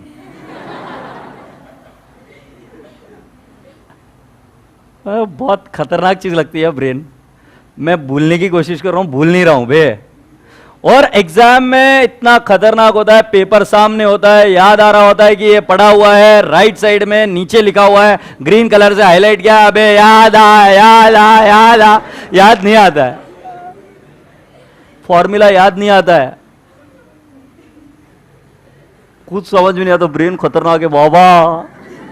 मतलब वो इंसल्ट 7वीं से लेकर आज तक, मेरी बच्ची है, शादी हो गई, सब कुछ खुशहाली है, वो एक थप्पड़ भूलना चाहता हूं, नहीं भूल रहा हूं.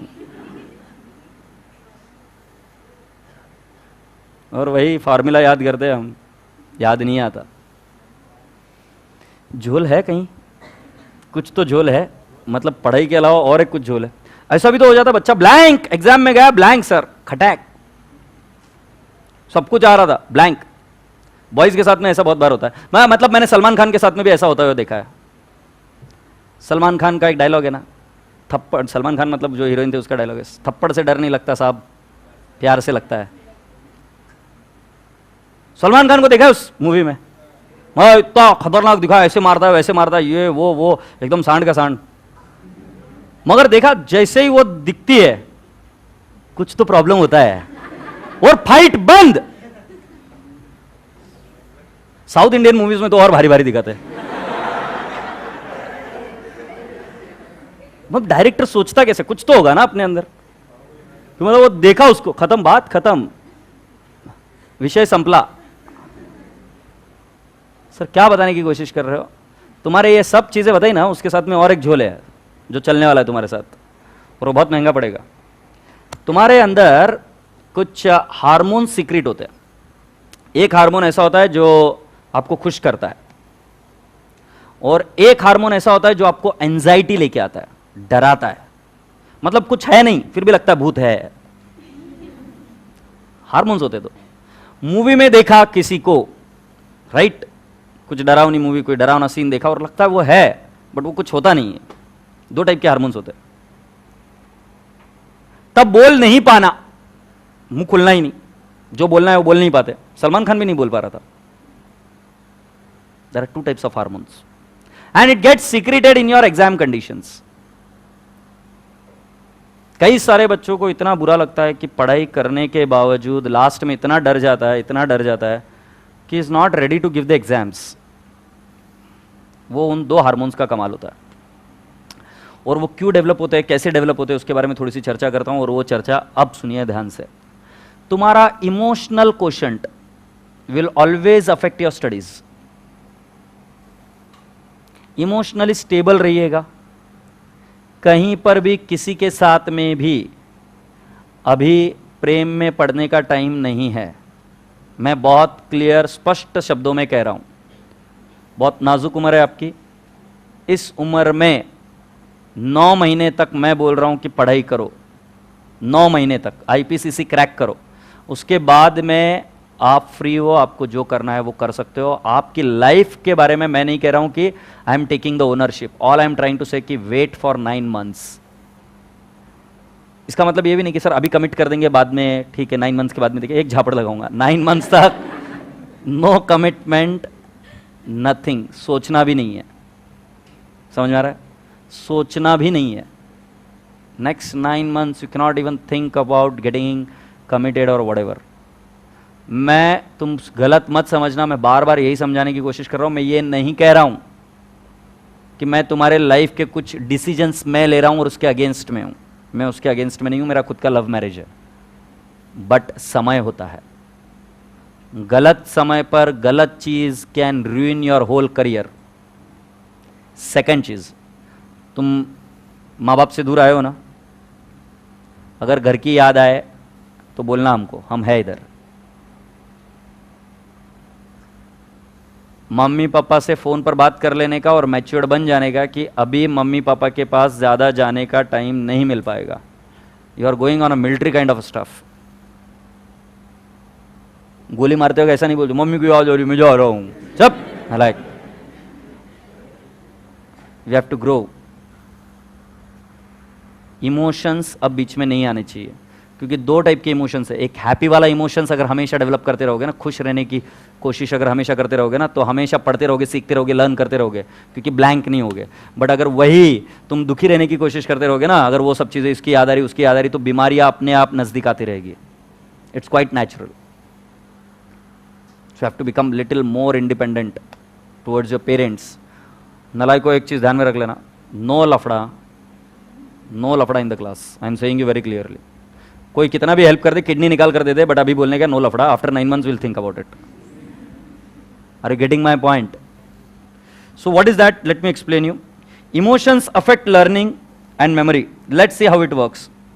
Anxiety floods your body with एंडरलाइन फाइट और फ्लाइट। एंजाइटी डेवलप होती है जब ये वाला हार्मोन डेवलप होता है।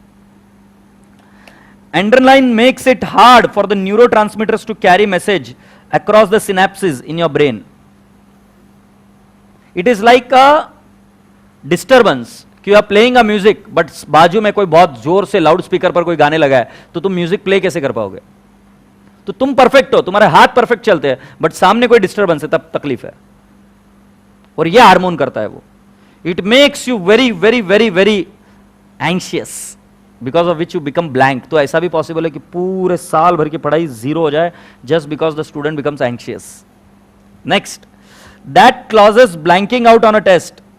एंड्रोफिन्स मेक यू फील काम। तो जो दूसरा हार्मोन है वो एंड्रोफिन।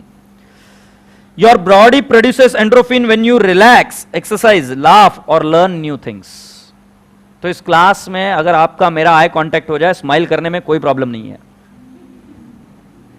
मैं क्लास में कभी ऐसा नहीं होने दूंगा कि आपको सीरियस रखूंगा। हाँ, जब जरूरत होगी तब बनाऊंगा। कोई मर गया है तो फिर तब तो सीरियस होना ही पड़ेगा, तब थोड़ी नहीं, then we have to become serious, right. So class में माहौल लाइट रहेगा, ज़्यादा सीरियस नहीं रह पाऊंगा मैं।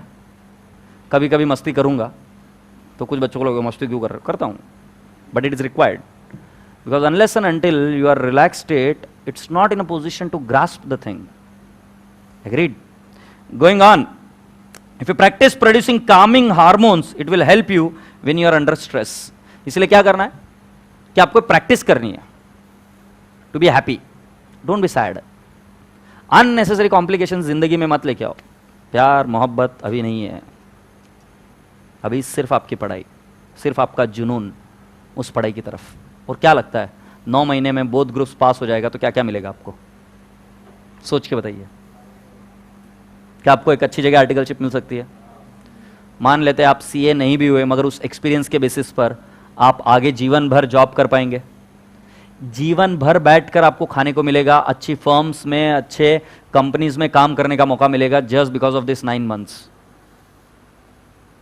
रिवॉर्ड देखो, रिवॉर्ड, और तुम्हारा कर्म देखो, सिर्फ कितने महीने का? 9 महीने का। मगर 9 महीने का कर्म ऐसा 99% इज इक्वल टू 0, 100% ही रिक्वायर्ड है। Because if you don't give 100%, you are still water. If you want to transform, you have to give you 100%। तो ऐसा नहीं बोलने का भगवान को, भगवान पढ़ाई तो की थी लास्ट के 3 महीने में, जा पढ़ लगाऊंगा, पूरा करना पड़ता। ये प्रॉब्लम है बेटा, ये प्रॉब्लम है। चल जाएगा क्या? एक कोई घर बना रहे, पूरा घर कंप्लीट हो गया, सिर्फ एक दरवाजा ही नहीं लगा। आओ, खुला है हमारा घर, तो सिर्फ एक दरवाजा नहीं, बाकी सब कुछ कंप्लीट हो गया, नॉट अलाउड। जा सकते हो उस घर में रहने के लिए, खंडर कहते हैं उसे। मेरी बातें समझ में आई आपको? तो मैंने जो आपको बताया बेटा, प्लीज अपने आप पर भरोसा रखो। आप एवरेज नहीं हो, आप अपने आप को रिस्पेक्ट करो, अपने आप के बारे में अच्छा सोचो, और ये मानो कि आपको टाइम लग सकता है मगर आप कर पाओगे, ये सबसे ज़्यादा ज़रूरी है। क्या मेरी बात पहुंच गई आप तक? किसी को कोई क्वेरी कि हमारा ब्रेन कैसे लर्न करता है इसमें सर मुझे डाउट है, आपने बकवास बात की है, क्योंकि मैं काफ़ी रिसर्च करके आया हूँ, तो मैं डाउट है तो पूछ सकते हो। तो सभी बच्चा स्वीकार करता है ये बात है? Yup. So now it's time to go for our syllabus. तो क्या अकाउंट्स का सिलेबस बताना पड़ेगा? अकाउंट्स का लेक्चर था, थोड़े दिन यहाँ पर कोई भजन सुनने आए थे। चलो अभी बुक को ओपन कर लो।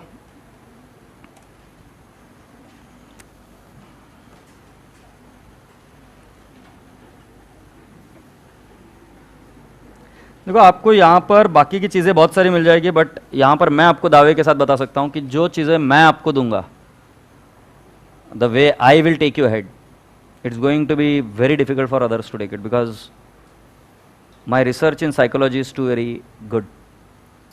I have done my graphology as well, that is the reason I am able to learn all these things. क्योंकि मैं बिना क्लास के सीए बन गया। I did not have classes and I still I qualified CA.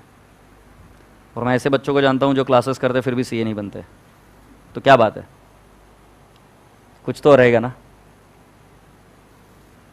तो इसलिए मैं आपको हर वो चीज़ दूंगा जिससे आप वो इंडिपेंडेंट होने की कोशिश करना, आप इंडिपेंडेंट बनो। एग्रीड?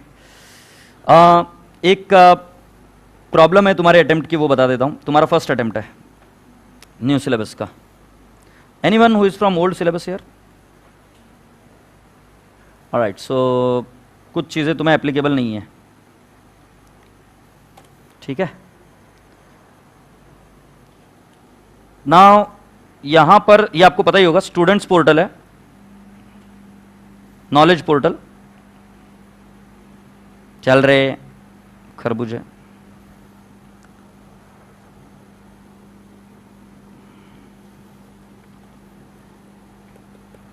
दैट्स द रीजन उसको कहीं लेके नहीं जाता।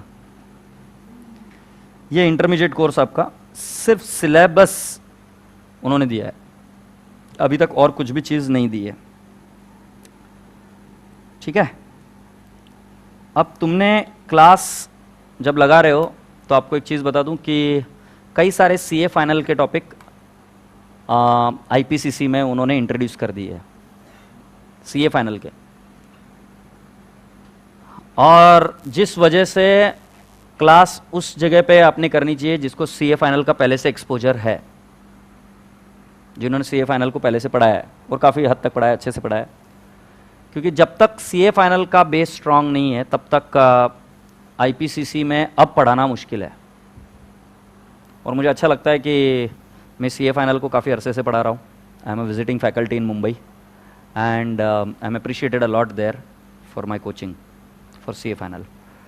And the second thing is you need to understand that कि एक जो मेजर चेंज है कि आपको अकाउंटिंग स्टैंडर्ड्स सारे के सारे एप्लीकेबल हो गए अभी आईपीसीसी लेवल पर। पहले सिर्फ 18 accounting standards were applicable to you, now all the accounting standards are applicable to you. Similarly एक गुड न्यूज़ है कि पार्टनरशिप जो बचपन में हुआ करता था वो अब वापस नहीं है। That is going to be there in it's only going to be there as a part of your foundation or CPT course. So the old partnership is not going to be there for you, but yes, some advanced cases in partnership would be there, and there are some more welcome changes which have come up here. Is that okay? So वो क्या क्या चीज़ें देख लीजिए. First one is you have to understand what are accounting standard and what are Ind AS and what are IFRS. Okay, बहुत अच्छी चीज़ है. ये वाला चैप्टर आपको अच्छे से करना होगा क्योंकि आर्टिकलशिप में आपको इसके बारे में पूछे जाएंगे questions. What are Ind AS, what are AS, what are IFRS, right? So it will take around 1.5 day, जिसमें सिर्फ आपको इंट्रोडक्शन है, आपको सारे डिटेल में नहीं पढ़ने, वो है क्या वो समझना है सिर्फ. What are the basics? Going ahead, framework का मतलब ये है कि आपके अकाउंट्स में जो असेट है, लाइबिलिटी है, इनकम है, एक्सपेंस है, कैपिटल मेंटेनेंस क्लॉज है, इनके डेफिनेशंस क्या है. हम बचपन से पढ़ते आए हैं. Income, what is income? We have been learning since childhood. Expense, what is expense? What is asset? What is liability? अभी जैसे आईपीएल में वो प्लेयर्स को खरीदते हैं, उसके अकाउंटिंग ट्रीटमेंट कैसे होगी? प्लेयर को खरीदते, कितनी मोटी रकम देकर खरीदते हैं, क्या ट्रीटमेंट होगा? So are you getting my point, what I am trying to tell you? These are some of the complex areas which came up in this modern accounting, because of which it became very important for you to understand what are asset, liability, income, expense. So tomorrow when I start talking to you on this syllabus, I will be first teaching you this framework, जिसके अंदर मैं आपको पढ़ाऊंगा कि accounts में सिर्फ 7 चीजें हैं: asset, liability, income, expense और asset, liability, capital, income and expense. ये 5 डेबिट और क्रेडिट. इन 7 चीजों के अलावा और कुछ नहीं है. तो इनके डेफिनेशंस आपको पता होना जरूरी है. फ्रेमवर्क क्या है ये पता होना जरूरी है. तो फ्रेमवर्क वो 4 कॉर्नर दिखाते हैं जिसके अंदर अकाउंट्स होता है, जिसके बेसिस पर अकाउंटिंग स्टैंडर्ड फ्रेम होते हैं. Is that okay? Going ahead. फिर एप्लीकेशन ऑफ अकाउंटिंग स्टैंडर्ड. ये अकाउंटिंग स्टैंडर्ड आपको डिटेल में देखने हैं. AS 1, 2, 3, 4, 5, 6 is deleted, 10, 11, 12, 13 and 14 amalgamation is there in the group 2.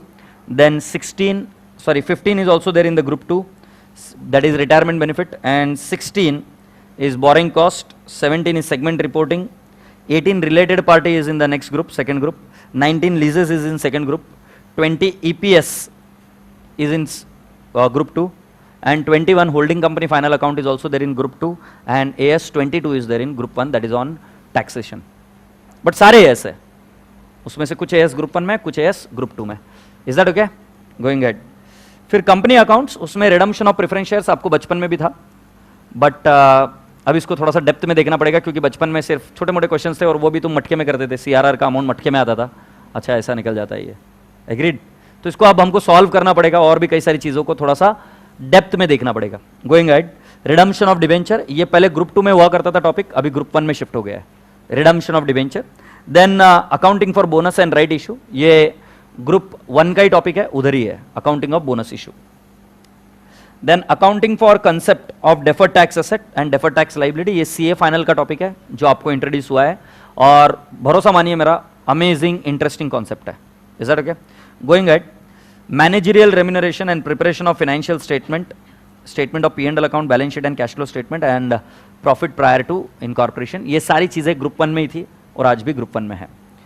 Going ahead, accounting for special transaction, investment accounting, that is AS 13, it is going to be easy topic, कोई ज़्यादा मुश्किल नहीं है। Insurance claim, ये topic भी easy है। Insurance claim में अगर कहीं आग लग गई तो कितना क्लेम पास होना चाहिए, इसके ऊपर हम चर्चा करेंगे। Going at hire purchase and instalment and sale transaction, again a easy topic, not very difficult, but though we have to see the syllabus what all they have included in that, क्योंकि इस chapter में पुराने ज़माने में 4-5 method हुआ करते थे, फिर उन्होंने थोड़ा सा उस चैप्टर को अमेंड किया और उसके अंदर सिर्फ 2 मेथड इंट्रोड्यूस किए गए, सिर्फ 2 मेथड ही। बट अभी अपने को देखना पड़ेगा कि आपको कितने मेथड्स है। अगर 4-5 मेथड है तो ये टॉपिक टफ हो जाएगा, अगर सिर्फ 2 टॉपिक मतलब 2 मेथड्स होते हैं तो then this topic is fairly very simple. Is that okay? So I am not going to start with hire purchase immediately, I will start it little late, क्योंकि अभी तक हमको पता नहीं कि उसमें और भी कोई चीजें इंट्रोड्यूस हो सकती है क्या। Special type of accounting, departmental accounting, ये ग्रुप 2 का टॉपिक है, ग्रुप 1 में शिफ्ट हो गया है। ब्रांच अकाउंटिंग ग्रुप 2 का टॉपिक, ग्रुप 1 में शिफ्ट हो गया है। Again very interesting topic and little bit on difficult side. Then accounting for incomplete records, ये आपके 11th-12th में भी रहा होगा, जितना जल्दी भूल जाओ अच्छा है, क्योंकि वैसा इसमें कुछ भी रिलेटेड नहीं है अभी। Is that okay? So that is one there. And dissolution of partnership firm, did you hear it properly? I said dissolution of partnership firm, I did not use the word admission, I did not use the word retirement, death, reconstitution, नहीं, dissolution मतलब जो CPT में हो गया खत्म। गौरतलब बात यह होगी पांडे जी कि जो सीपीटी में सीखा आपने उसका ज्यादा ताल्लुकात इधर नहीं है। सो पार्टनरशिप जिन बच्चों को बहुत डर लगता था, डरावना था, उसका ज्यादा ताल्लुकात नहीं है अभी। सो डिसोल्यूशन है, इंक्लूडिंग पीसमेल डिस्ट्रीब्यूशन ऑफ असेट, ये आपके इसमें भी होता है, किसमें? बीकॉम में, यस। तो इसलिए टॉपिक हम लेने की कोशिश करेंगे, आपकी बीकॉम एग्जाम्स की भी तैयारी हो जाएगी। Then amalgamation of partnership firm, conversion of partnership firm into a company, sale of company, issues related to limited liability partnership. So admission, death, retirement, everything is gone. All right. Then आगे कुछ चीजें लिखिए कि अगर कोई नई चीजें आती है तो उसको नोटिफाई कर उनको भी इंक्लूड कर लिया जाएगा। अब my judgment on this syllabus, how is this syllabus? Extremely good. It is in line with the industry requirement. So मैं इस सिलेबस को देखकर पर्सनली बहुत ज्यादा खुश हूं। तो आपको कुछ लिख कर दूंगा कि इसमें इजी टॉपिक कौन से, डिफिकल्ट कौन से और मीडियम कौन से, और आपने स्टार्ट किससे करना है। Is that okay? So write down easy topic. Easy topic में पहला नंबर लगेगा introduction to AS, introduction to as,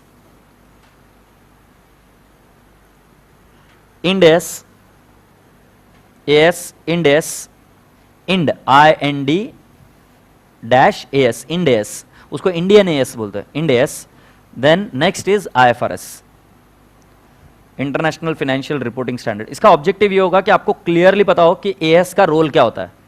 अभी तक आपको पता ही नहीं, एएस सुना है, बचपन में किया था सीपीटी में चैप्टर, एएस सुना है, but what are AS exactly, that is what I am going to teach you. Is that okay? After AS go ahead, next framework, framework, ये भी इजी टॉपिक है। Second topic framework. Now you will ask me what is the framework. Framework मतलब जैसे एक architect को बताया जाता है कि भाई अपनी इतनी जमीन है, इस जमीन में अपने को कुछ बनाना है, उसके आगे पीछे की जमीन बहुत भारी होगी बट यूज नहीं कर सकते। तो वैसे ही जब अकाउंटिंग स्टैंडर्ड बनते हैं तो अकाउंटिंग स्टैंडर्ड बनाते वक्त उन अकाउंटिंग स्टैंडर्ड सेटर को कुछ लाइन ऑफ एक्शन के लिए कुछ पॉइंट्स तो देने पड़ेंगे। भाई आप इतनी चीजों को यूज कर सकते हो, आप कोई नया कॉन्सेप्ट इंट्रोड्यूस नहीं कर सकते, आपको इन 5 चीजों में ही उसको फिट करना पड़ेगा, उसका डेफिनेशन भी फिट करना पड़ेगा। एग्रीड? तो ऐसे कई सारी चीजें आपको इसमें देखने को मिलेगी। और फ्रेमवर्क के साथ आप और एक चीज सीखोगे कि और कौन से रेगुलेटरी फ्रेमवर्क अकाउंट्स को अफेक्ट करते हैं। मतलब सिर्फ ऐसा नहीं है कि हमारी आईसीआई के बॉडी एएस द्वारा बनाया गया फ्रेमवर्क ही हमारे अकाउंटिंग हमारे फाइनेंशियल स्टेटमेंट को अफेक्ट करता है। आईसीआई अकेली नहीं है, आरबीआई भी है, कंपनीज एक्ट भी है, पार्टनरशिप एक्ट भी है, फेमा भी है, सेबी भी है, आईआरडीए भी है, insurance regulatory development authority of India. ये सब लोग हमारे अकाउंट्स को कहीं ना कहीं से प्रभावित करते हैं। तो आपको फ्रेमवर्क में ये चीज सिखाई जाएगी कि जब अकाउंट्स को देखो, किसी फाइनेंशियल स्टेटमेंट्स को देखो, तो कौन से अथॉरिटीज है जो उस फाइनेंशियल स्टेटमेंट को अफेक्ट करते हैं। तो ये टॉपिक भी इजी है, इंट्रोडक्शन टॉपिक है, थ्योरी टॉपिक है। तो पहले ये 2 टॉपिक थ्योरी टॉपिक है, और इन 2 थ्योरी टॉपिक पर आई एम एक्सपेक्टिंग कि पुराने जमाने में ऐसे 4 मार्क के क्वेश्चन आया करते थे। कंप्यूटराइज्ड अकाउंटिंग पर। तो मुझे लगता है इन दोनों चैप्टर पर मिलाकर कम से कम 4 मार्क का क्वेश्चन पक्का बनेगा, ऐसा मेरा अनुमान है। 4 मार्क के क्वेश्चन पक्के से बनेंगे इन दो टॉपिक पर मिलाकर, but they are not going to be very important. Around 2 से 3 दिन लगेंगे मुझे पढ़ाने के लिए। Is that okay? Going ahead next, application of accounting standard. Write down AS. AS में AS1 इजी में लिखिए, AS1, AS1, AS2, AS4, AS5, AS10, AS13, ये सारे स्टैंडर्ड्स इजी स्टैंडर्ड में गिने जाएंगे। टोटल मेरे हिसाब से एएस पर वेटेज इस बार होना चाहिए 20 से 25 मार्क तक का। पिछले एग्जाम में 20 मार्क तक का वेटेज होता था, 20 मार्क तक का वेटेज हमेशा रहा है एएस का। अब मुझे लगता है 20 से 25 मार्क का वेटेज होना चाहिए अभी भी। एग्रीड? तो ये जो इजी स्टैंडर्ड्स है, बाकी के standards will go in medium वाले इसमें। राइट? सो नीचे अगर आप 4-5 लाइन 6 लाइन छोड़कर एक मीडियम वाला बना दो, मीडियम टॉपिक, तो मीडियम में लिख दीजिए कौन से एएस आएंगे। मीडियम में एएस आएगा AS3, AS3, AS10, AS11, AS12, AS16, AS17 and AS22। ये मीडियम है। 10 ऊपर लिया है क्या? अरे वो गलती से बता दिया मैंने, 10 नीचे लेना पड़ेगा। 10 में अमेंडमेंट्स है इसलिए 10 हम मीडियम में लेंगे। सो कुल मिलाकर आपके एएस का वेटेज अराउंड 20 से 25 मार्क का होना चाहिए, और मैं एएस काफ़ी डेप्थ में पढ़ाऊंगा आपको, तो इस एएस को पढ़ते हुए आपको मज़ा भी आएगा। सारे एएस इंटरेस्टिंग है। Going out, company accounts, write it down easy में। Company accounts write down in easy. ठीक है? अब कंपनी अकाउंट्स ओवरऑल इजी है। अब ओवरऑल इजी का मतलब क्या है कि देखो, अगर आपको मान लो 100% नहीं आ रहा है, डजंट मेक अ डिफरेंस। हमें कितना स्कोर करना है? मान लेते हैं कि we have to score 80 marks, एक अजम्पशन।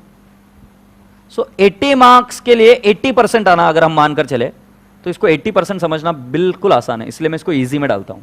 और मेरी हमेशा कोशिश रहेगी जो इजी है उसको, या थोड़ा बहुत मुश्किल भी है तो उसको इजी बनाने की कोशिश करो। तो this topic, if you leave some of the areas, I am saying not complete, some of the areas, otherwise this topic is easy. So from my perspective company final account is easy topic. Going on, easy में लिखिए investment,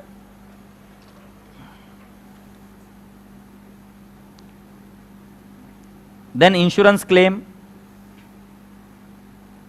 then hire purchase, then hire purchase.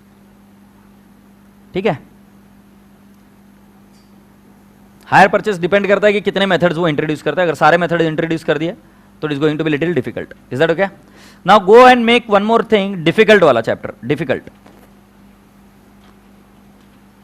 Difficult वाले में लिख दो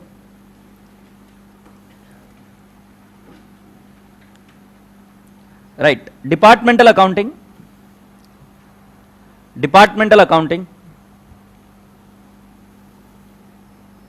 then branch account, then incomplete records, branch account के बाद में incomplete records,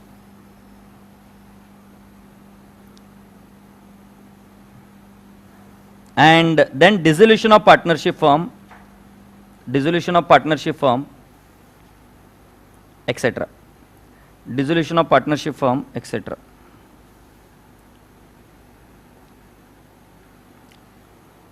तो ये रहा आपका syllabus. Is that okay?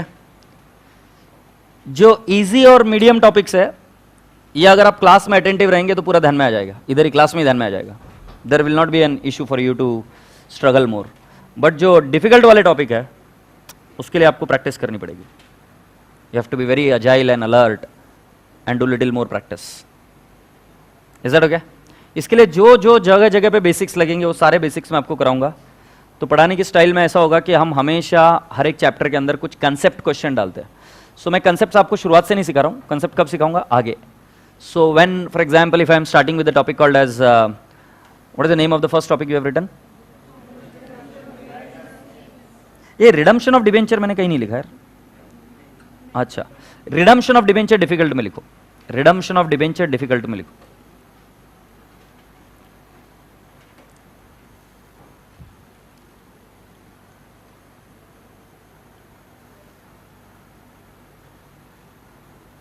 Okay तो मान लेते हैं मैं कोई एक टॉपिक पढ़ा रहा हूं आपको, रिडम्पशन ऑफ डिबेंचर. तो मैं क्या करता हूं, उस टॉपिक के टुकड़े टुकड़े कर देता हूं in form of variety of small small topics, और उसके हर एक के छोटे छोटे कंसेप्ट्स बना लेता हूं. और कंसेप्ट्स बनाकर हम उस कंसेप्ट्स को पहले डिस्कस करते हैं, उस कंसेप्ट के कंसेप्ट क्वेश्चन सॉल्व करते हैं, and then we go for the main problem. So to show you clearly it would be something like this.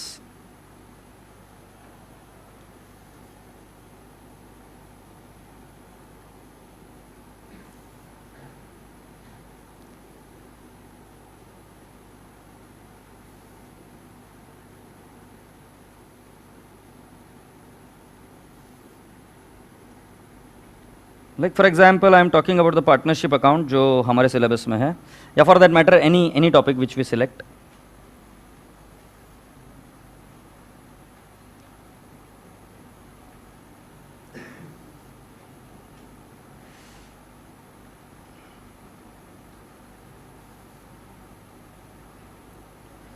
we develop some concept question. Can you see here, concept question, a small question, and then it is being sorted out and discussed in the class.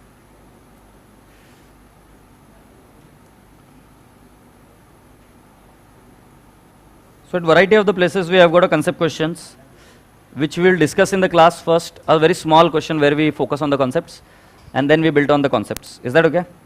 Acha, now coming down to the next part, which all books you should read. So write down books कौन से पढ़ने हैं आपको. Books for accounts.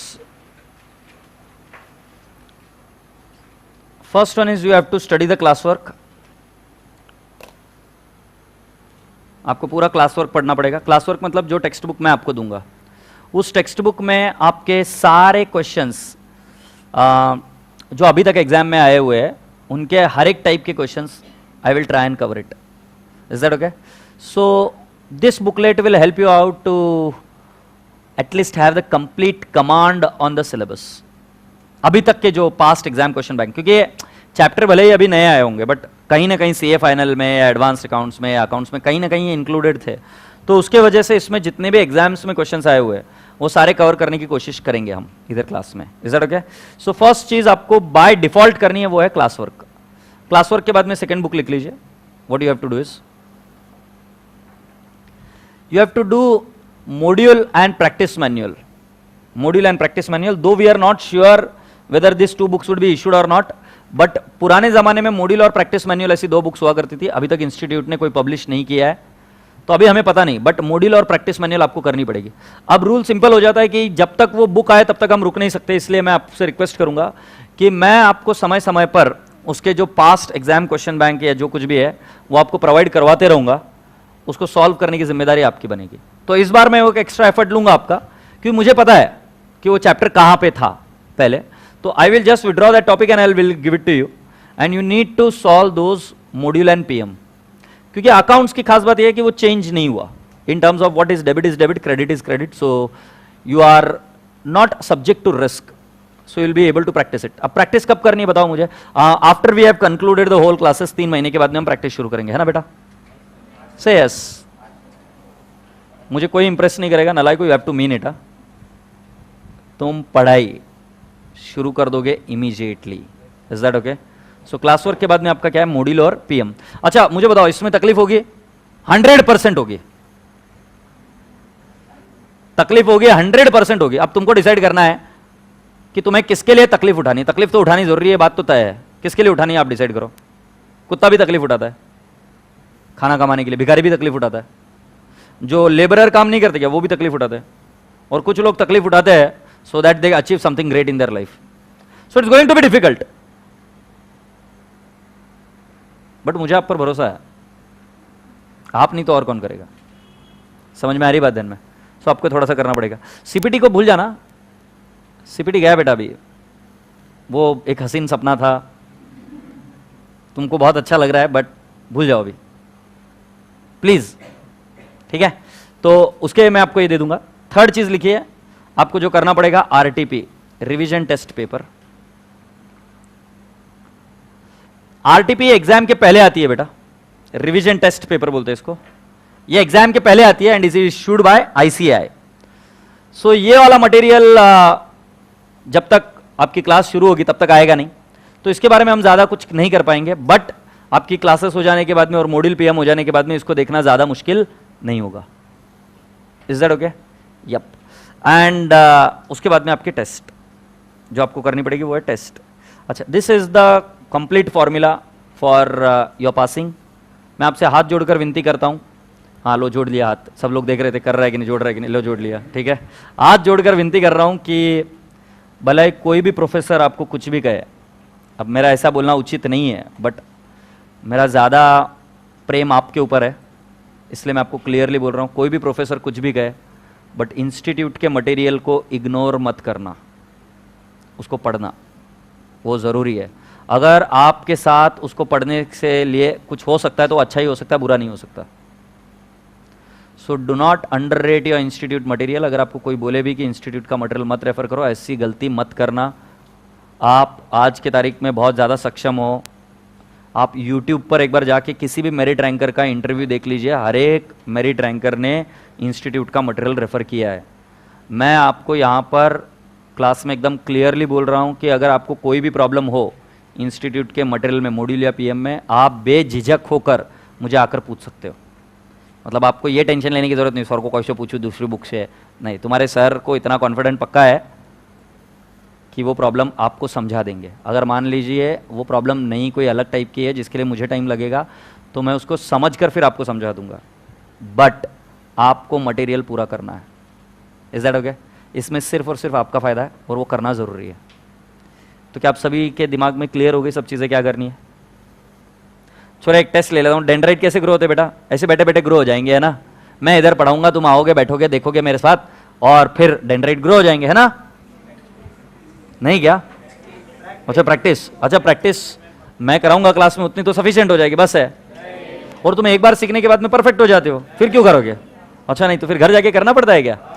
अच्छा अच्छा, मुझे एक बात बताओ, इसमें तुम्हारे साथ कुछ अत्याचार हो रहा है, कुछ अन्याय हो रहा है गंगा जा पढ़ने लायक? तो क्या अन्याय हो रहा है क्या? कोई अन्याय नहीं हो रहा है। ये जरूरी है आपके लिए, ये करोगे तभी आप प्रोसेस में ढल पाओगे। Is that okay? So I hope today's lecture I will mark it as the most important lecture which I have given to you, जिसमें आपको कैसे चीजें होती है बताने की कोशिश की। So I wish you all the best and again would like to welcome you and congratulations. I will try and make it a point that I teach you in a funful manner and you'll enjoy it. Thank you so much. God bless you all.